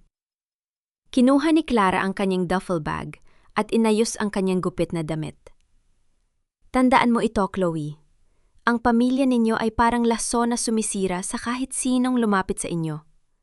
Bagay lang sa inyo ang mabulok sa kalsada, kasama ang puritang nurse na pinalayas ninyo. Dali-daling tumakbo si Clara, pababa ng hagdanan, at mabilis na lumabas sa pinto ng mansyon, patungo sa naghihintay na sasakyan sa labas. Pumasok si Senyora Teresa sa kwarto, at nakita ang nagkalat na gamit at ang kanyang anak na umiiyak sa sahig. Chloe? Anong nangyari? Nasaan ang mga alahas ko? Kunuha ni Clara. Iyak ni Chloe. Kinuha niya ang lahat ng pera at alahas sa safe. Mabilis na tumakbo si Teresa sa kwarto ni Mateo at pinalo ang pinto. Mateo, abulin mo si Clara. Kinuha niya ang huling pera at alahas natin, Mateo, gumawa ka ng paraan. Ngunit si Mateo ay nakaupo lamang sa gilid ng kanyang sa madilim na kwarto. Hindi siya kumilos at hindi man lang siya tumingin sa kanyang ina. Ang kanyang mga mata ay tulala at ang kanyang buong pagkatao ay tila nawala na ng kaluluwa. Hayaan mo na siya, Ma. Ang napakahina at walang emosyong sagot ni Mateo. Anong gagamitin natin pampulis? Wala na tayong pera? Wala na tayong kumpanya? At sa Biyernes paalisin na rin tayo sa bahay na ito. Ano pa ang ipaglalaban natin? Duwag ka. Sigaw ni Teresa habang umiiyak at sumusumpa. Hindi ka tunay na ilustre. Pinabayaan mo ang pamilya mo. Nang lumabas ang kanyang ina, na sumisigaw pa rin sa pasilyo. Dahan-dahang binuksan ni Mateo ang maliit na drawer sa tabi ng kanyang kama. Sa ilalim ng ilang lumang papel, kinuha niya ang isang simpleng pilak na rings ng kasal ang ring na iniwan ni Felisa sa mesa noong gabing itinulak siya sa ulan. Dahan-dahan itong hinawakan ni Mateo gamit ang kanyang nanginginig na mga daliri. Inilapit niya ang ring sa kanyang mga labi at umiyak ng tahimik sa gitna ng kadiliman. Sa unang pagkakataon, naunawaan niya ang lalim ng kanyang pagkakamali. Ang tanging bagay na tunay tapat at malinis sa kanyang buhay ay ang babaeng pinabayaan niyang sirain ang sarili niyang pamilya. Samantala sa ibaba si Chloe, na may pasa sa balikat, ay mabilis na kinuha ang landline at pinalilitaw ang numero ng pulisa. Hello, Policia? Ang hysteria na sigaw ni Chloe sa telepo. Gusto ko pong i-report ang pagnanakaw ang isang babaeng nagngangalang Clara ay nagnakaw ng mga alahas sa aming bahay. Ngunit ang boses ng pulis sa kabilang linya ay malamig at pormal. Mrs., bago po kami magpadala ng tauhan para sa pagnanakaw na yan, nakatayo na po ang aming mga patrol car sa labas ng inyong gate. May dala po kaming opisyal na warrant of arrest para sa isang nagngangalang Chloe Ilustre. Natigilan si Chloe ang kanyang puso ay mabilis na tumibok sa takot.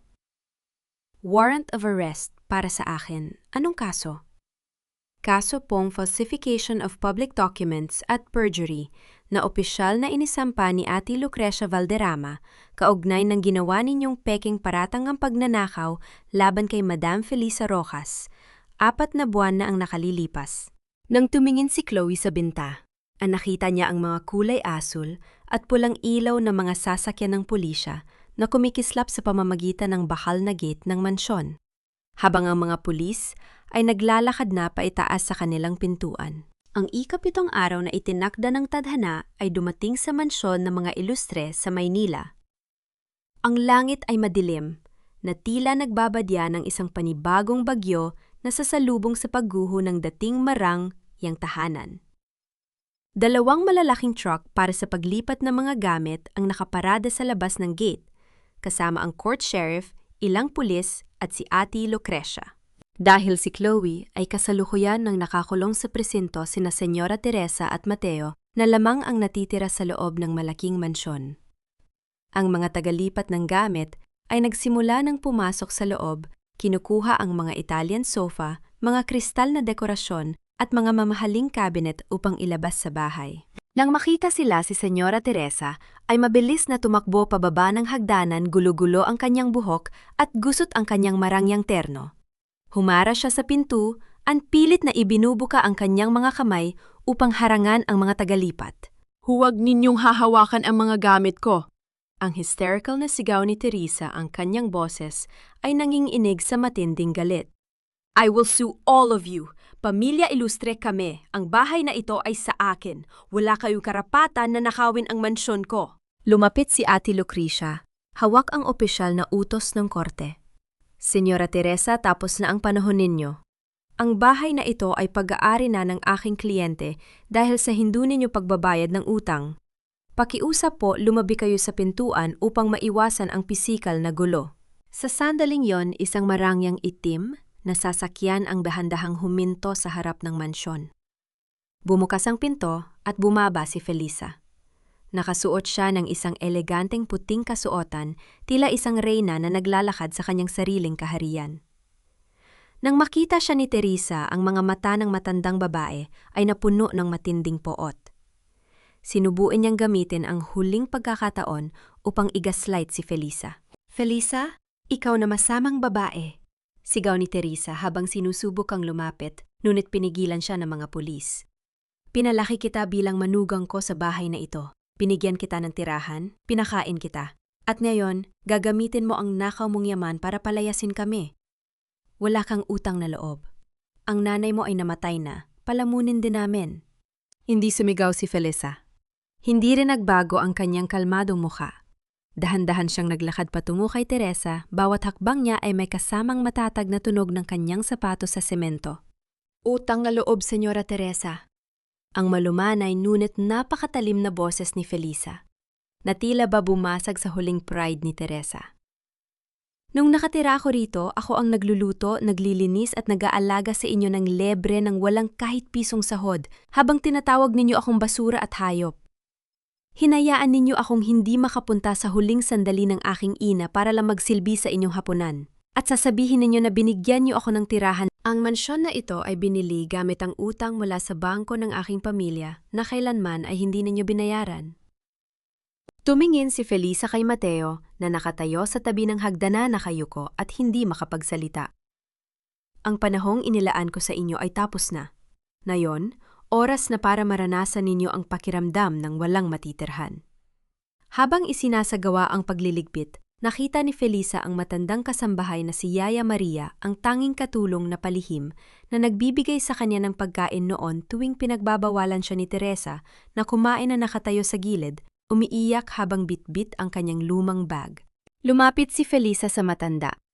Dahan-dahan niyang hinawakan ang mga kulubot na kamay ni Yaya Maria at pinunasan ang mga luha nito. Kumuha siya ng isang makapal na sobre mula sa kanyang bag at inilagay ito sa mga kamay ng matanda.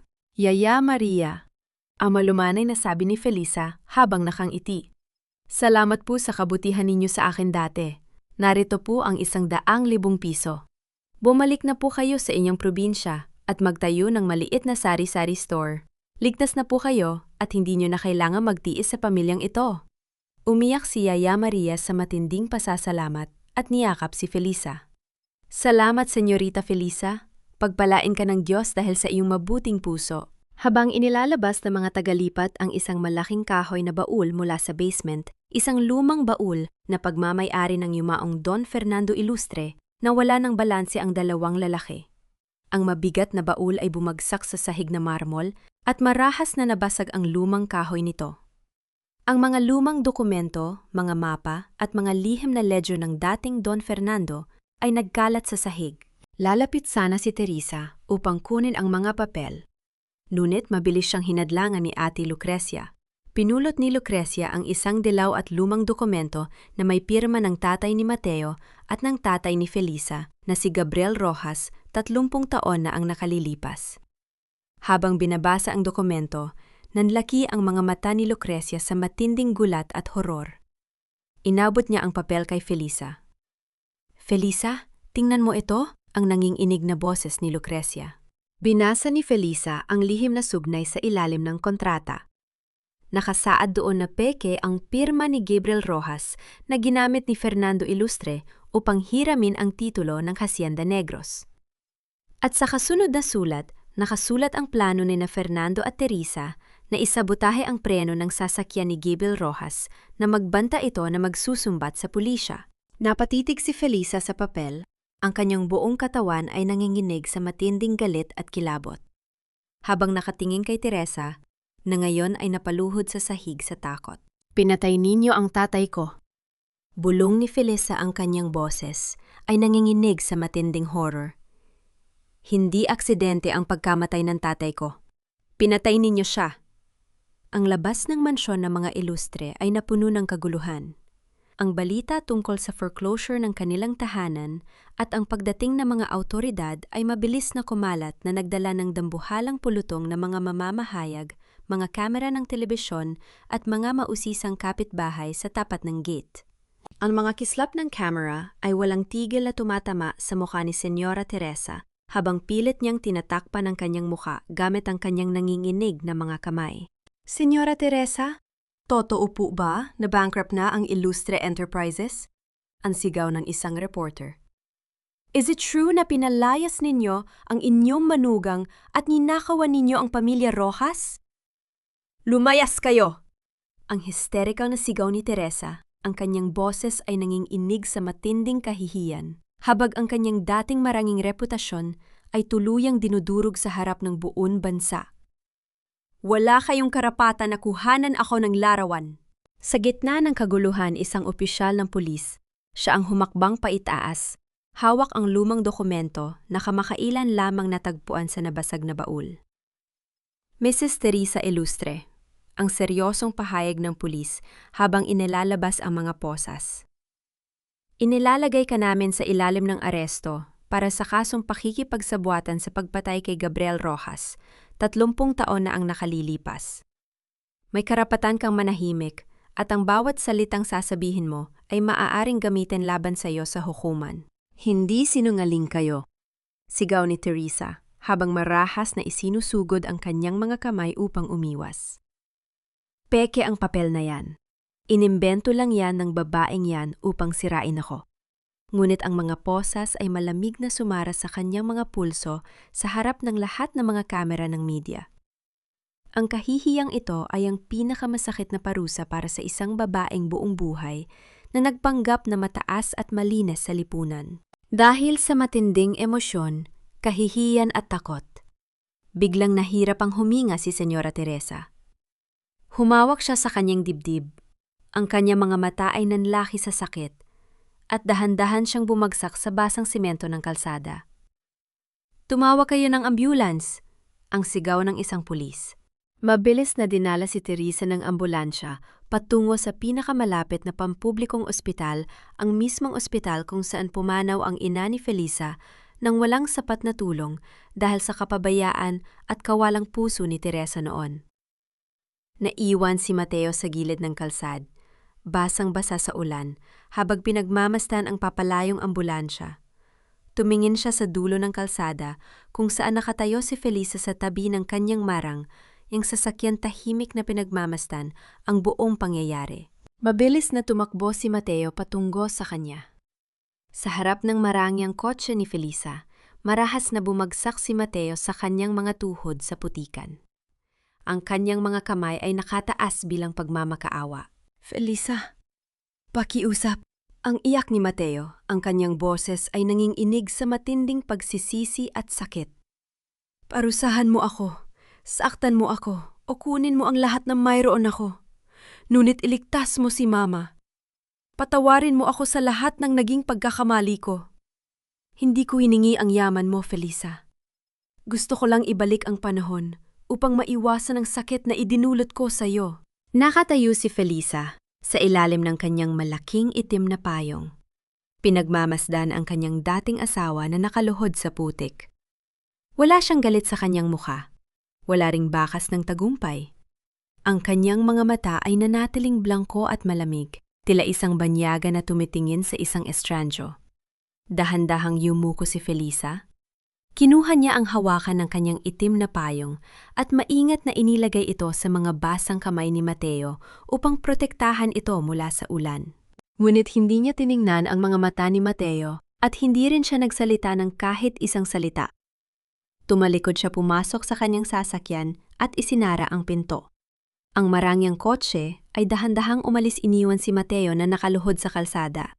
Hawak ang payo ng babaeng, kailanman ay hindi na niya muling maaabot. Pagdating sa pampublikong ospital, nakaupo si Mateo sa labas ng emergency room. Ang amoy ng chlorine at ang malamig na hangin ng ospital ay nagpaalala sa kanya sa mga kwento ni Felisa tungkol sa hirap ng mga pasyente rito. Bumuas ang pinto ng emergency room at lumabas ang doktor may hawak na ulat sa kalusugan ni Teresa. Mr. Ilustre. Ang seryosong pahayag ng doktor. Ang inyong ina ay nakaranas ng matinding cardiac arrest dahil sa stress. Ang tanging paraan upang maligtas ang kanyang buhay ay isang agarang open heart surgery. Ngunit nagkakahalaga ito ng mahigit 2 milyong piso. At dahil pampublikong ospital ito, kailangan po nating makakuha ng down payment para sa mga kagamitan bago natin simulan ang operasyon. Nanginig ang mga kamay ni Mateo habang binubuksan ang kanyang pitaka. Mayroon na lamang siyang 200 piso doon. Ang kanyang mga credit card ay frozen na ng bangko at wala na silang kahit anong ari-ariya na pwedeng ibenta. Tumingin si Mateo sa pinto ng operating room, nararamdaman ang parehong kawalan ng pag-asa na naramdaman ni Felisa noong pumanaw ang kanyang ina. Ang karma ng pamilya Ilustre ay dumating sa pinakamasakit na paraan. Dahan-dahang binuksan ni Felisa ang pinto ng pampublikong ospital. Ang pasilyo ay masikip puno ng mga pamilyang nakaupo sa sahig at may amoy ng murang gamot at matinding pag-aalala. Ang bawat eksenang kanyang nakikita ay nagpaalala sa kanya sa kanyang mga nakaraang taon bilang isang nurse.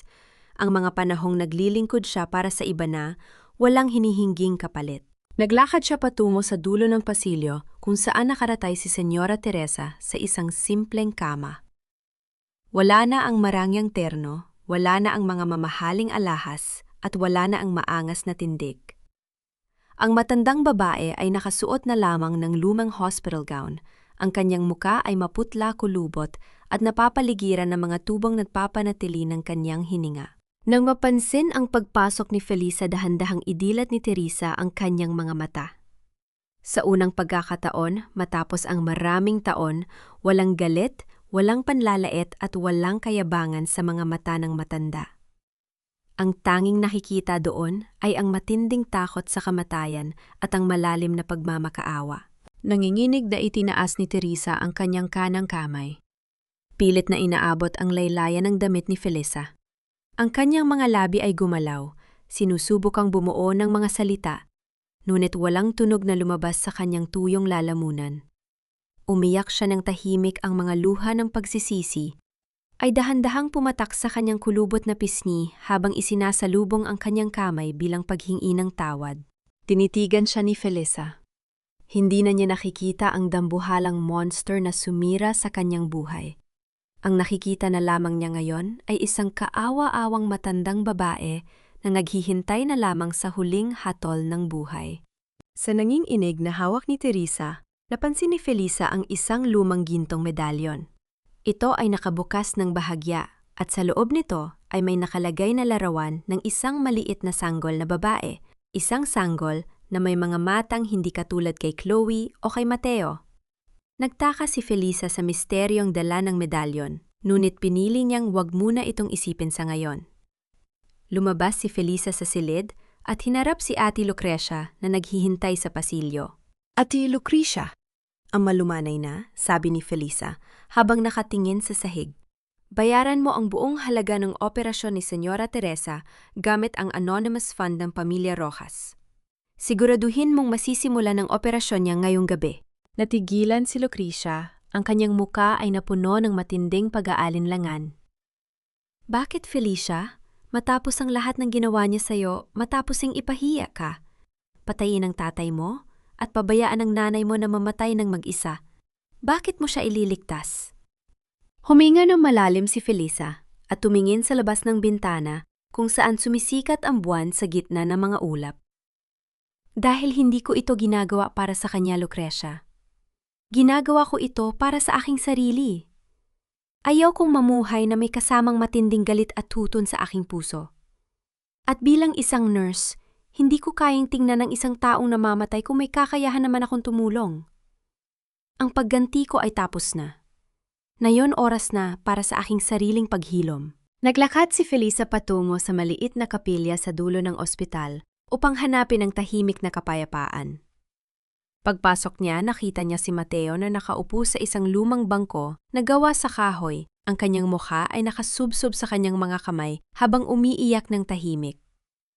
Nang marinig ang tunog ng mga hakbang ni Felisa, mabilis na tumayo si Mateo, ang kanyang mga mata ay nagniningning sa takot at pag-asa. Felisa, bakit ka narito? Bayad na ang operasyon ng ina mo, Mateo, ang patag na pahayag ni Felisa. Maaari na siyang operahan sa susunod na oras. Bumagsak muli si Mateo sa kanyang mga tuhod, hinawakan ang kanyang ulo, habang patuloy ang pagbuhos ng kanyang mga luha sa matinding pasasalamat. Diyos ko! Salamat, Felisa. Hindi ko alam kung paano ako makakabawi sa'yo. Patawarin mo ako. May pagkakataon pa ba para sa ating dalawa? Maaari ba nating simulan muli ang lahat ng nawala? Tumingin si Felisa sa kanyang dating asawa ng may banay at malungkot na mga mata. Mateo, pinapatawad na kita. Pinapatawad ko na kayo mag-ina dahil ayaw ko nang dalhin ang bigat ng nakaraan sa aking bukas. Ngunit ang pagpapatawad ay hindi nangangahulugan ng pagbabalik. Ang basong na basag ay hindi na muling mabubuo ng walang sugat. Mamuhay ka ng marangal, Mateo, at huwag mo nang hahayaan ang sarili mong maging duwag muli. Tumayo si Felisa sa tabi ng bintana ng kapilya. Pinagmasdan niya ang isang grupo ng mga maliliit na ibon na malayang lumilipad sa malawak na kalangitan sa labas. Sa sandaling yon, nakaramdam siya ng isang pisikal na sensasyon ng pag-alis ng isang napakabigat na kadena ng bakal mula sa kanyang mga balikat. Siya ay malaya na.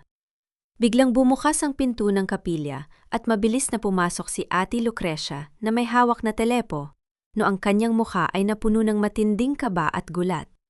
Felisa! Ang tawag ni Lucrecia, ang kanyang boses ay nanginginig. Tumawag ang pulisya sa border sa Maynila. Nahuli na si Clara habang sinusubukang tumakas palabas ng bansa gamit ang isang peking pasaporte. Mabuti naman kung ganoon, ang sagot ni Felicia. Ngunit hindi lang yon, Felisa. Ang seryosong dagdag ni Lucrecia. May kasama siyang isang lalaki na nahuli rin ng mga otoridad. At ayon sa paunang investigasyon ng pulisya, ang lalaking yon ay ang matagal mo nang nawawalang kapatid sa ama, isang lihim na anak ni Gabriel Rojas na palihim na itinago at binayaran ng pamilya Ilustre sa loob ng maraming taon upang hindi makuha ang bahagi ng inyong malawak na lupain sa Negros. Natigilan si Felisa, ang kanyang puso ay dahan-dahang tumibok sa matinding gulat habang ang bagong misteryo ng kanyang pamilya ay muling nagbukas sa harap ng kanyang muka. Sa loob ng pribadong opisina ng Rosa Rojas Holdings sa Negros, nakatayo si Felisa sa tapat ng isang lalaki na may pamilyar na anyo. Ang lalaki ay si Gabriel Jr., ang kanyang kapatid sa ama na matagal nang itinago ng pamilya Ilustre. May bakas ng galit, takot at pag-aalinlangan sa kanyang mga mata habang nakatingin kay Felisa. Ipagkakait mo rin ba sa akin ang bahagi ng yaman ni Papa? Ang may galit na tanong ni Gabriel Jr., ang kanyang boses ay nanginginig. Akala ko ba ay mabuti kang tao, Felisa, pero siguradong tulad ka rin ng mga Ilustre na gustong suluhin ang lahat ng lupaing ito. Tiningnan ni Felisa ang muka ng kanyang kapatid. Nakita niya doon ang parehong hugis na mga mata ng kanilang yumaong ama na si Gabriel Rojas. Walang galit sa kanyang puso, kundi isang malalim na habag para sa taong ginamit at niloko rin ng kasakiman ng iba. Gabriel Jr., ang malumanay na sagot ni Felisa habang dahan-dahang lumalapit sa kanya. Hindi ako nareto upang makipag-away sa iyo. Kapatid kita sa dugo ng ating ama. Ang kalahati ng yaman na iniwan ni Papa na ipinagkait at itinago ng pamilya Ilustre sa loob ng maraming taon ay ibibigay ko sa iyo sa legal na paraan upang magamit mo sa pagpapasimula ng iyong sariling marangal na buhi. Natigilan si Gabriel Jr. Ang kanyang mga kamay ay dahan-dahang bumaba at ang galit sa kanyang mukha ay napalitan ng isang malaking gulat at hindi mapaniwala ang katotohanan. Napaluhod siya sa sahig, tinakpan ang kanyang mukha gamit ang kanyang mga kamay at umiyak ng matindi sa kahihiyan sa kanyang mga maling akala tungkol sa kanyang kapatid. Mabilis na lumipas ang 6 na buwan matapos ang huling bagyo ng kanilang pamilya. Itinatag ni Felisa ang Rosa Felisa Foundation sa loob ng malawak at magandang compound ng Hacienda Negros. Ang foundation ay naging isang ligtas na kanlungan para sa mga kababaihan at mga bata na nakaranas ng matinding pang-aabuso at kawalan ng katarungan sa lipunan. Araw-araw nagtatrabaho si Felisa kasama ang mga social worker at mga doktor. Ginagamit niya ang kanyang sapat na karanasan bilang isang nurse upang personal na alagaan at bigyan ng lakas ang mga taong nangangailangan ng tulong. Ang kanyang buhay ay napuno ng tunay na kabuluhan at walang katulad na kagalakan. Isang hapon, habang naglalakad si Felisa sa pasilyo ng bagong gusali ng shelter, huminto siya malapit sa kusina. Pinagmasdan niya ang isang grupo ng mga kababaihan na dating nakaranas ng pananakit at matinding trauma. Sila ay sama-samang nagluluto, nagtatawanan at nagbabahagi ng mga kwento habang hinahawakan ng mainit na bagong lutong tinapay. Ang mabangong amoy ng pagkain at ang tunog ng kanilang wagas na tawanan ay pumuno sa buong silid. Dahan-dahang hinawakan ni Felisa ang hamba ng pinto habang ang isang mainit na luha ng wagas na kagalakan ay pumatak sa kanyang pisngi. Naalala niya ang mga pangarap ng kanyang ina na si Aling Rosa na gamitin ang kanilang malawak na lupain upang maging silong para sa mga taong itinapon at sinakta ng mundo. Habang nakatayo doon, lumapit si Maang Tasio sa kanya, may hawak na isang selyadong sobre. Senyorita Felisa, ang malumanay na bati ng matandang katiwala. Umalis na po si Mateo sa Maynila. Nagpasya po siyang iwan ang lahat ng natitirang marangyang buhay at ibinigay ang natitirang bahagi ng kanilang kumpanya para sa inyong foundation. Ngunit iniwan niya ang sulat na ito para sa iyo bago siya maglaho. Binuksan ni Felisa ang sulat at binasa ang nilalaman nito sa kanyang isip. Felisa, ang nakasulat sa sulat ni Mateo. Hindi ko inaasahan ang iyong pagpapatawad matapos ang lahat ng ginawa ko. Ngunit nagpasya akong maglakbay upang hanapin ang aking sariling landas ng pagsisisi at pagbabago. Gagamitin ko ang natitirang lakas ng aking katawan upang makatulong sa iba upang maging karapat-dapat kahit kaunti sa pangalang ibinigay mo sa akin. Mamuhay ka ng masaya aking asawa. Itinabi ni Felisa ang sulat sa kanyang bag, may dalang tahimik na panalangin para sa kaligtasan at tunay na pagbabago ni Mateo.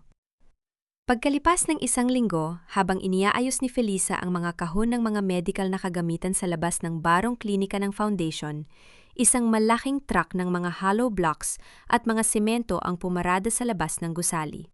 Isang lalaki na nakasuot ng simpleng asul na working shirt, may kupas na maong at may bakas ng alikabok sa kanyang muka, ang dahan-dahang nagbababa ng mga mabibigat na hollow blocks mula sa likod ng truck. Nang punasan ng lalaki ang pawis sa kanyang gamit ang kanyang braso, nagtama ang kanilang mga mata ni Felisa. Natigilan si Felisa ang kanyang lalamunan ay dahan-dahang natuyo sa gulat. Si Mateo, ngunit hindi siya sumigaw o nag-utos sa mga gwardiya. Pinagmasdan niya ang mga kamay ni Mateo, mga kamay na dating malambot at hindi sanay sa hirap. Ngunit ngayon ay puno na ng mga paltos, sugat at matitigas na dumi dahil sa matinding manumanong pagtatrabaho. Nagtatrabaho siya doon bilang isang voluntaryo nang walang hinihiing sahod, ginagamit ang kanyang sariling pawis upang maitayo ang silong ng mga kababaihan na dati niyang hindi pinrotektahan. Dahan-dahang lumapit si Felisa patungo sa ilalim ng malaking puno ng mangga sa likod ng klinika kung saan nagpapahinga si Mateo.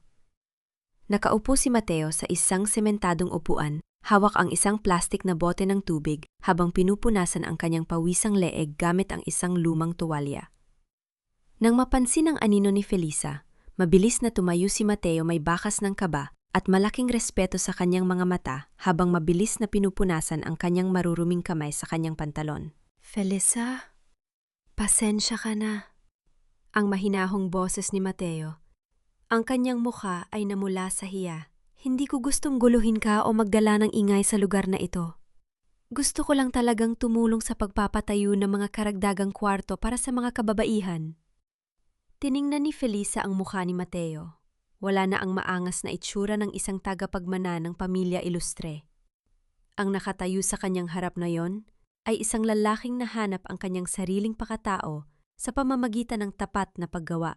Bakit ka nagtatrabaho ng ganito kabigat, Mateo? Ang malumanay na tanong ni Felisa. Hindi ka sanay sa manumanong trabaho sa ilalim ng mainit na araw?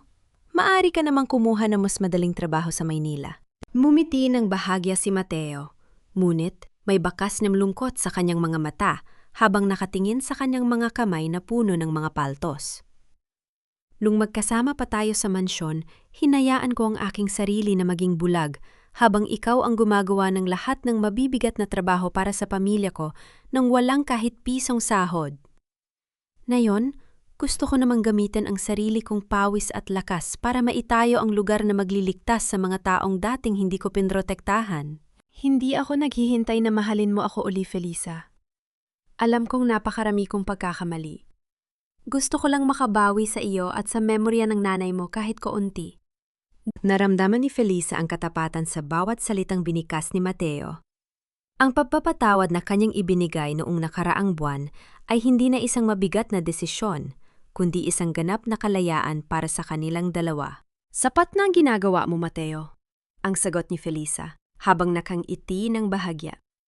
Kung gusto mo talagang manatili rito upang makatulong, maaari kang magtrabaho bilang supervisor ng construction at maintenance ng foundation. Ngunit bilang isang empleyado ng Rosa Felisa Foundation, hindi bilang aking asawa. Nanlaki ang mga mata ni Mateo at ang mga luha ng wagas na kagalakan ay dahan-dahang pumatak sa kanyang pisngi. Tumanggo siya ng mabilis. Salamat, Felisa. Yan lang ang tanging hinihiling ko. Ang magsilbi sa inyo ng may katapatan. Nang sumapit ang gabi, ang buong bulwagan ng Hacienda Negros ay napuno ng liwanag at kasiyahan. Nagpasya ang mga magsasaka at ang mga kababaihan sa foundation na magdaos ng isang simpleng barrio fiesta bilang pagdiriwang sa tagumpay ng kanilang pamayanan.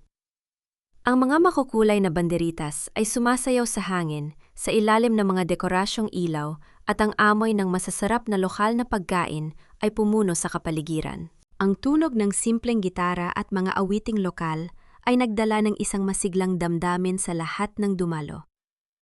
Ang mga magsasaka ay nagtatawanan kasama ang kanilang mga pamilya at ang mga bata ay masayang naglalaro sa gitna ng plaza. Sa gitna ng pagdiriwang, dahan-dahang lumapit ang matandang katiwala na si Mang Tasio kay Felisa. May hawak itong isang baso ng katas ng tubo at may malaking ngiti sa kanyang mukha. Senyorita Felisa.